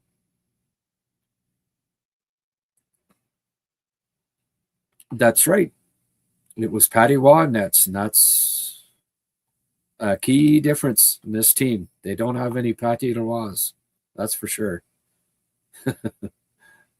But thanks again, Don. I appreciate the birthday wish and the contribution. Gally, Deneau, Andy, the second line, Cole and Susie all need to stay together. Not much switching up the lines we can do. Trade for a top line right wing. Fill the third line with what's left. Yeah, that's one outlook on it. You're generous with Leo. Pretty sure he drops them before that. Yeah, they're ancient by the time they're 25, eh? Brian, you're just a youngster, Grant. I'm 73. Yeah. How dare they lose on your birthday? I'm sure if Lane knew, he would have Babe Ruth you a goal. Yeah. Well, today is not my birthday. Yesterday was my birthday. It was Kirby Doc and I share the same birthday, so I'm not going to be too critical of Kirby Doc. Yes, Grant, that ole ole bothered me too. Yeah, I know, way. Yeah, for sure. What goalies are even rumored to be available? I don't really hear of any other than Bennington. Hey, let's trade for, since Monty didn't make the Olympic team, trade for Olympic goalie. Yeah. Is Bennington available? I guess. I mean, St. Louis has got to they have to sort of rebuild here, right? Yeah, that could well be. Oh, Mr. Paul, happy birthday, Grant. Thanks. Thanks, Paul. I appreciate it. What goalies are even rumored to be available? I don't really hear of any outside of Bennington. Oh, sorry, that's a repeat. Yeah. I don't know.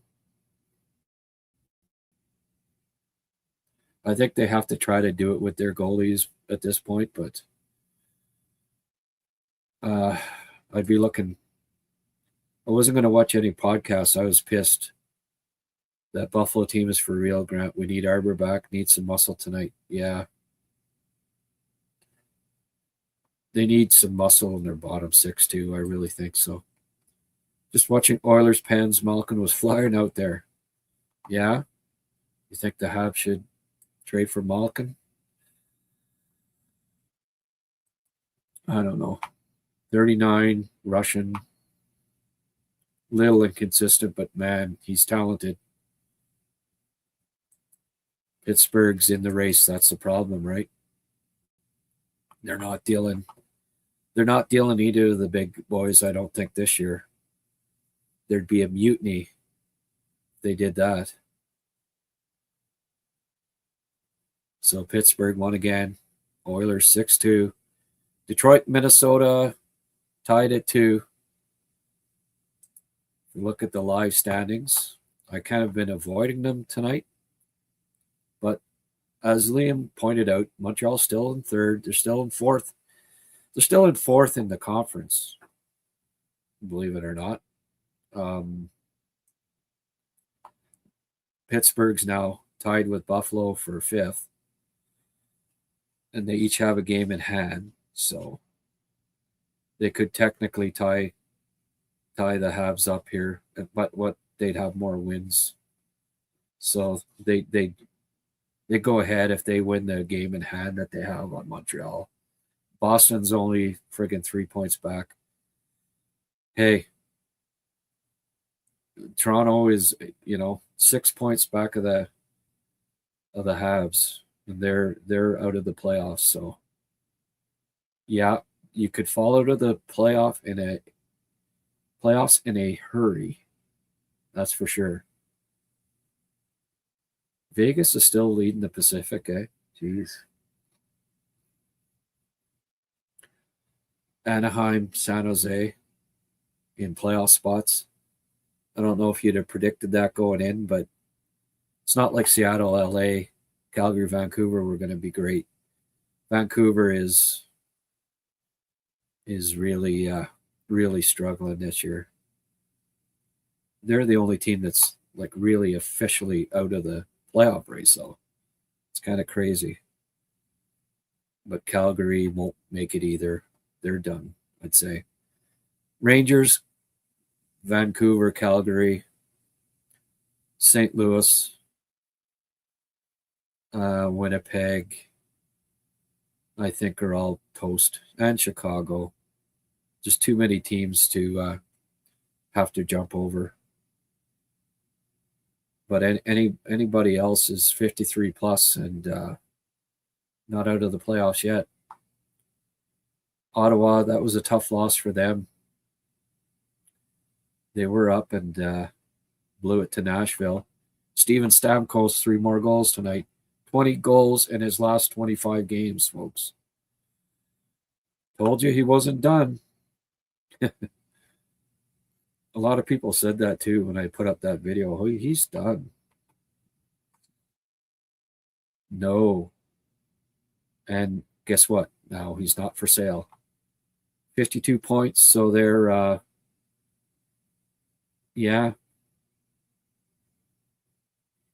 they're only a point out of a playoff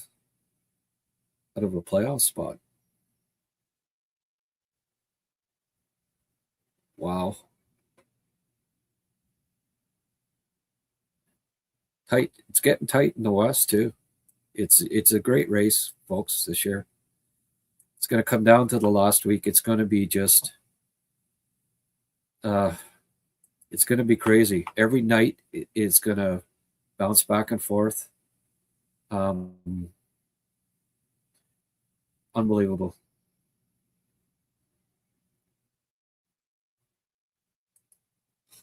Fortunately, who's not going anywhere? Oh, yeah. No. Brazo or Mantha, yeah. They're big. Glad to see your spirits picking up. Well, hey. First hour after a loss, numbers weren't very good here. It's discouraging. But, yeah, that's life. No one said it was going to be easy, right? We're going to overpay and do something stupid. We would be better off doing nothing and stay the course. Let the kids play and develop. Help us on the way, folks.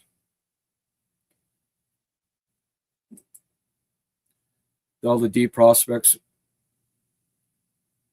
with Matheson, Dobson, Carrier, or go with Reinbacher, Pickford, Konyushkov, Protz, or Engstrom.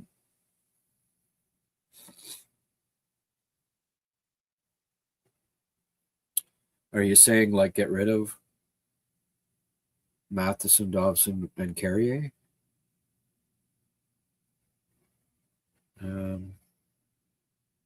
I don't think that's going to happen, Kev.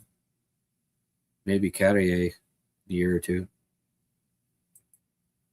I got emotional in the first. Yeah, was upset with the Habs effort. Glad it came. Your podcast, Grant, picked me up. Well, there you go.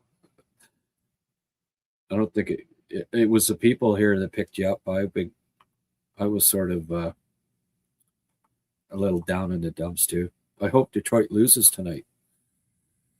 Yes, that would not hurt, eh? Tied 2-2. They get it to overtime every. Oh, and they just scored, I think. But Minnesota is pushing. Yeah, Detroit went up 3-2. Knowing Detroit, they're going to at least get it to overtime at the very least. That seems to be their MO of late. Oh, Minnesota just tied it. I don't know if anybody else uses the flashscore.ca, but man, they're great. Like if a team is pressing, they have a little red dot and saying,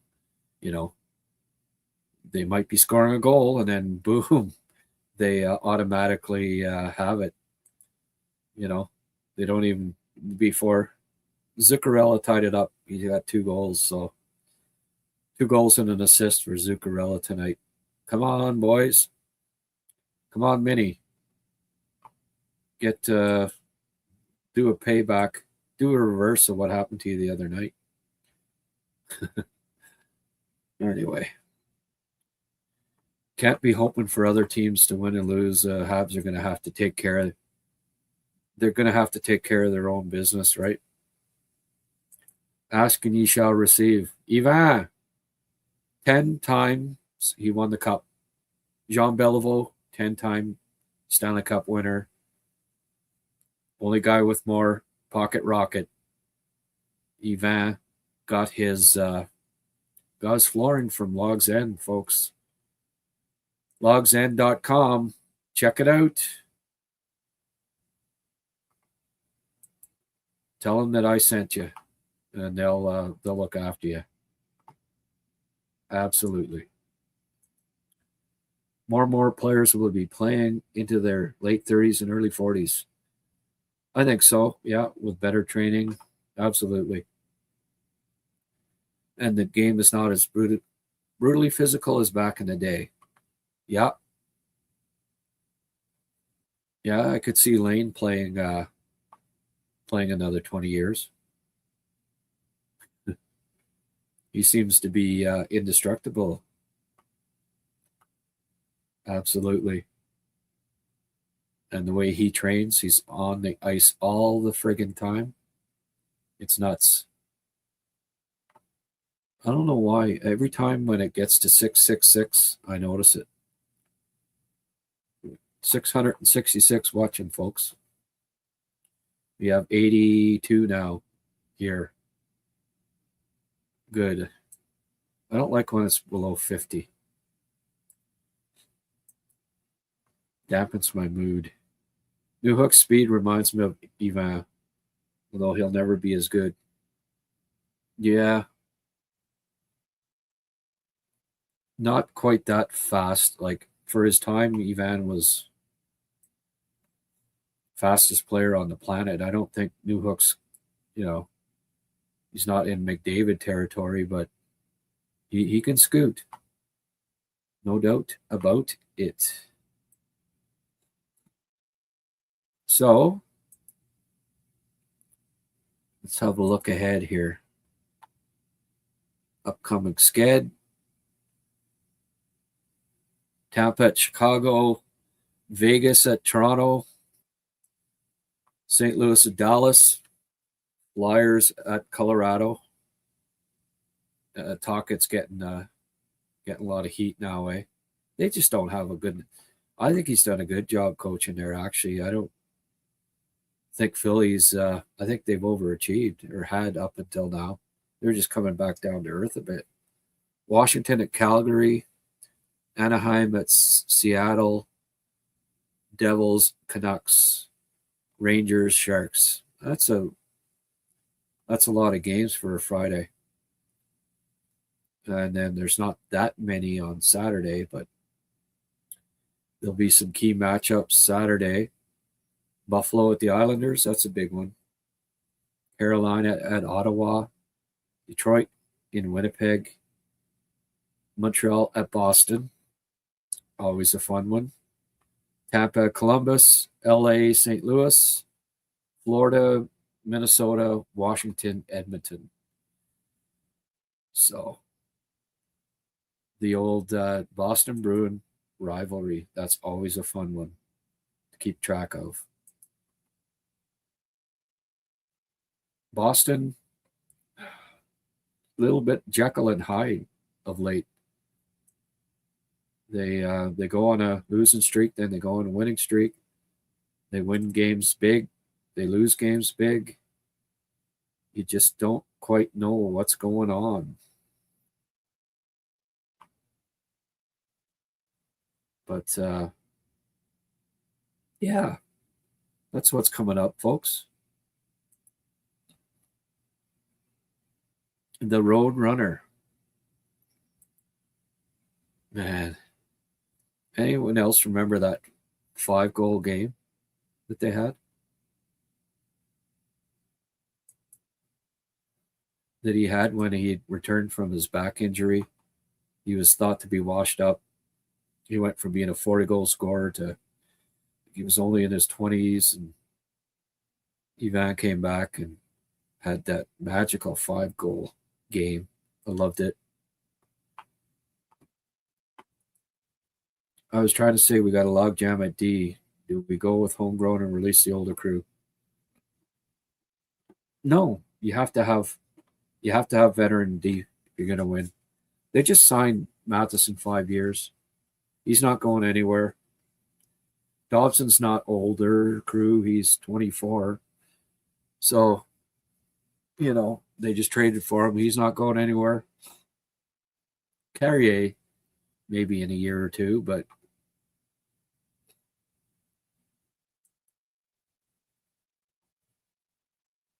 remember some teams that dominate the regular season have sometimes shot their wad and get eliminated early.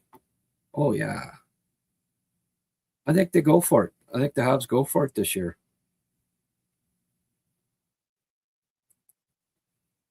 My writing was learned in later life, and when I have a few pops and devil lettuce. Oh, yeah. You had some happy hay tonight there, Kevin, did you? Doesn't come out so clear.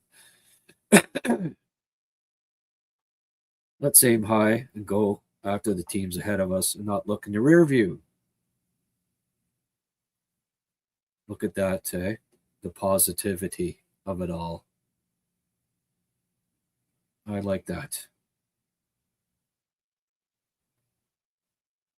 Let's see if we can get this up to 100, folks. If you're watching on X, we're up to 85 here on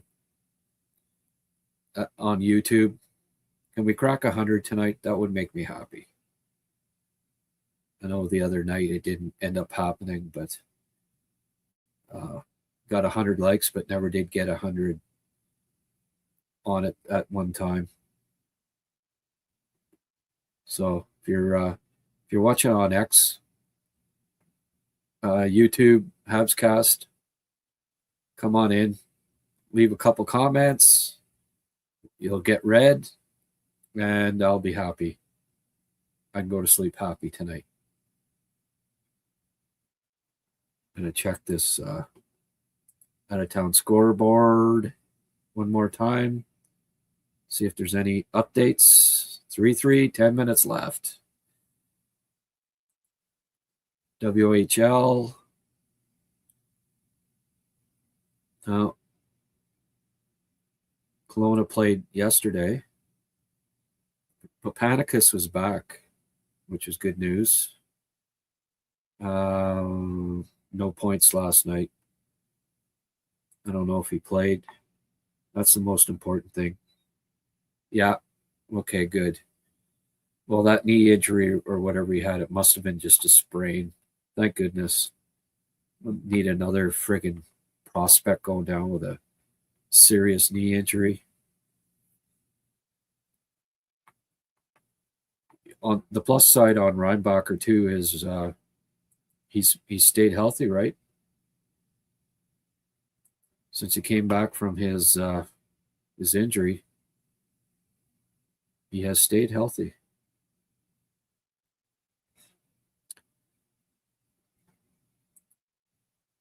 Have another beer, amigo. Who are you talking to?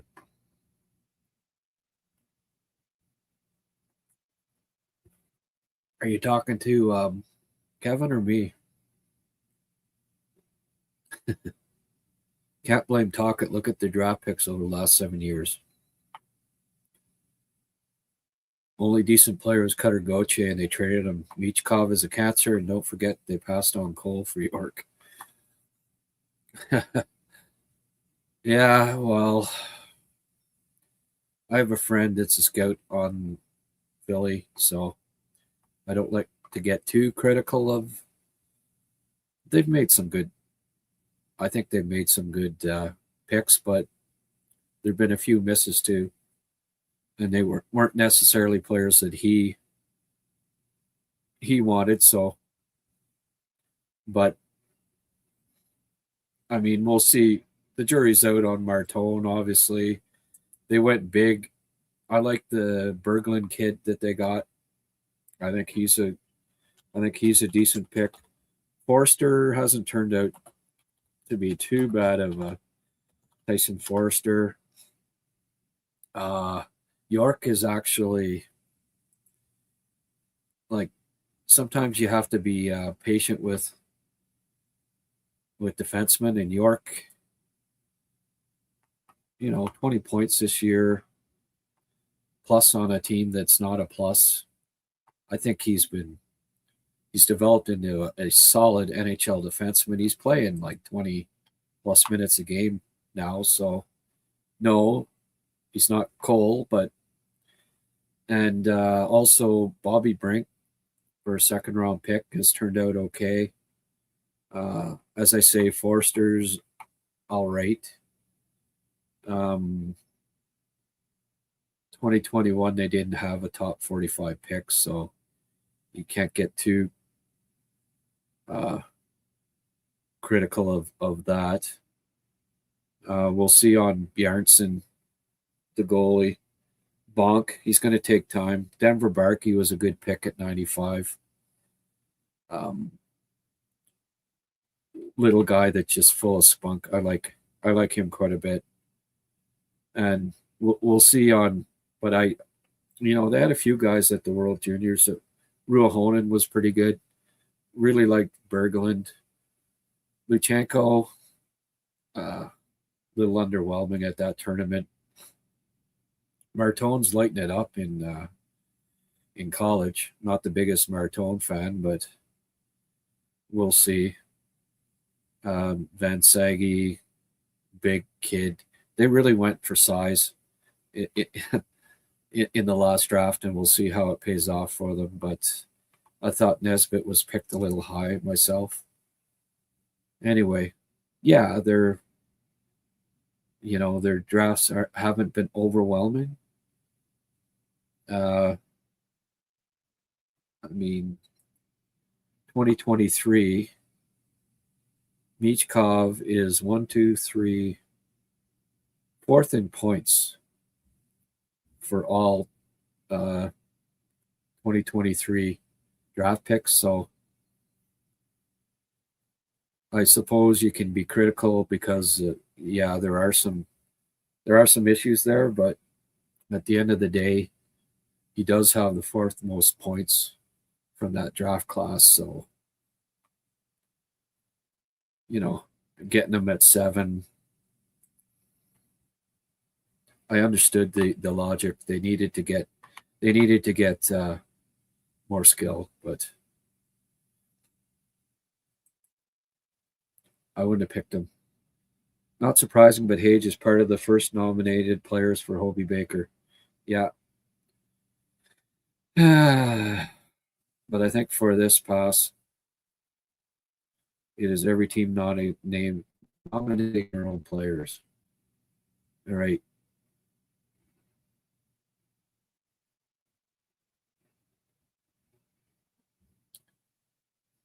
Won't call you amigo again. So you were talking to me then?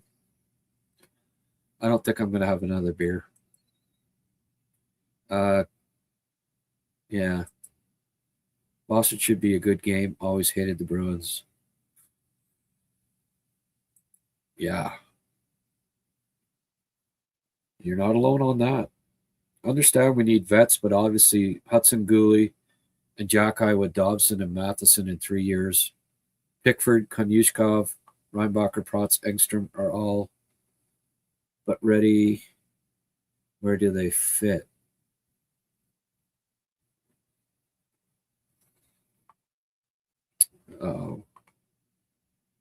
Well, they're not ready. Reinbacher is the only one out of that group, I think, that gets in anytime soon. Pickford eventually.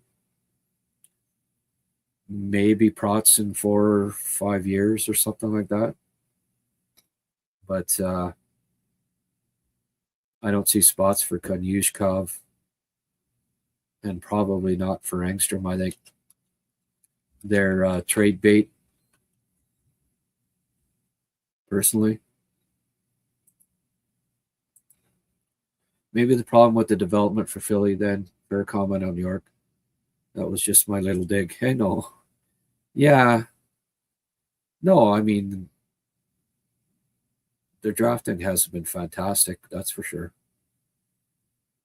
But now they're getting, they have some okay young players. Like I say, Bobby Brink's decent. Forster's okay.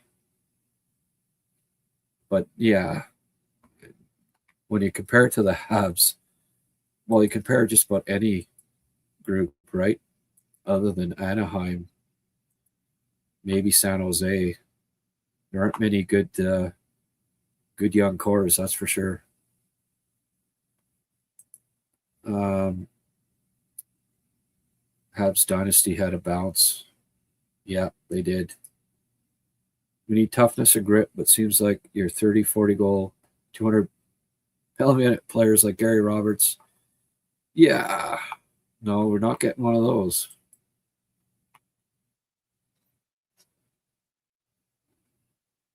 Don't get too attached to all our good prospects. A bunch will be dealt. Well, there's just no spots for them. Like,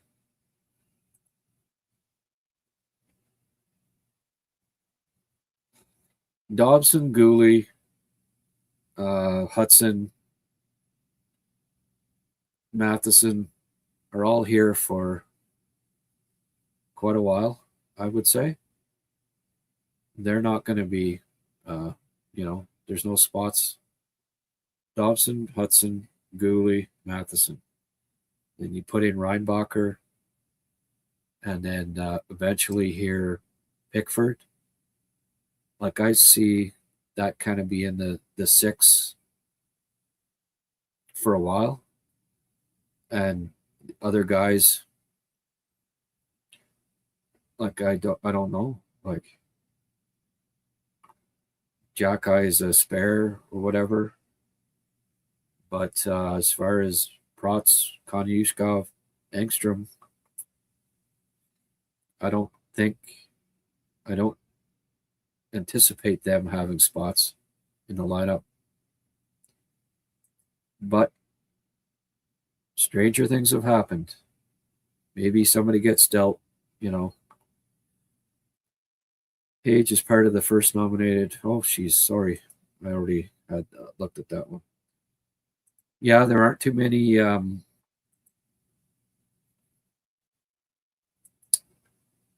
you still planning on having a draft list? Yeah, oh yeah. Going to have rankings. Just not going to have a draft guide this year. Draft guide takes me forever. I do it all. Did it all for several years, and that's just not. It's over. No more draft guide. Thank goodness. Ended up with a blood clot 2 years ago because of it. Sitting in front of the computer 18 hours a day. It was ridiculous. Not doing that anymore. But ranking, yeah. I'll get input from some NHL guys. Rick's going to help out as much as he can. And we'll put out rankings for sure. And Montreal, hey, you never know. Like, there's some possibilities for the Habs there. There's a few guys with some size that might appeal to the Canadians. We'll see. Well, look, the young lad's home. I better get off here. Thank you, everyone. We're not going to hit. We just seem to be peaking at 85, which is good. I mean, 2 hours in to have 82 people. Oh, it just went up to 87. All right. You got any more? Germain's got an early appointment. Okay, well, see, that's kind of my cue, right? If Brian's leaving, then it's time to pack her up.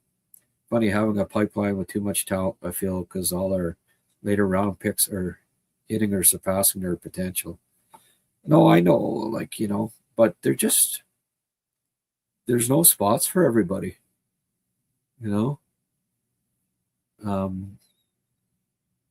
it's a pleasant problem, and that's partly why, this mortgaging the future, as it was phrased, like the future is so bright, they're not going to be mortgaging the future if they get rid of a couple of prospects, because there's just not room for everybody anyway. There's so much good young talent, right, that it's impossible for the Canadians to mortgage the future by making a couple of deals here, because the future is just, regardless of what they do, is just going to be good. Yeah, okay, thanks for the birthday wish, Ryan. Take care. I look at draft picks a lot because picks weren't great. Sounds like they didn't listen to you very much. Yeah. Ron Hughes. There's a new name. Ron, watch goal. You're on their HabsCast here. Go look at the video that I put out this afternoon and watch the first 10, 15 minutes, and I go into quite a bit of detail on it. I got Arbor and Struble on the front, and there's a good rundown for you there. It'll explain my viewpoint on whether I think Struble's being showcased. All right, sound good? Okay, thanks, Ron, but I gotta go. Everybody, have a great night. I'll put out something tomorrow, and I'll give you a bit of a heads up. But for sure, join me on Saturday night after the game, please. We'll have a hootenanny. As always, thank you, and sleep tight.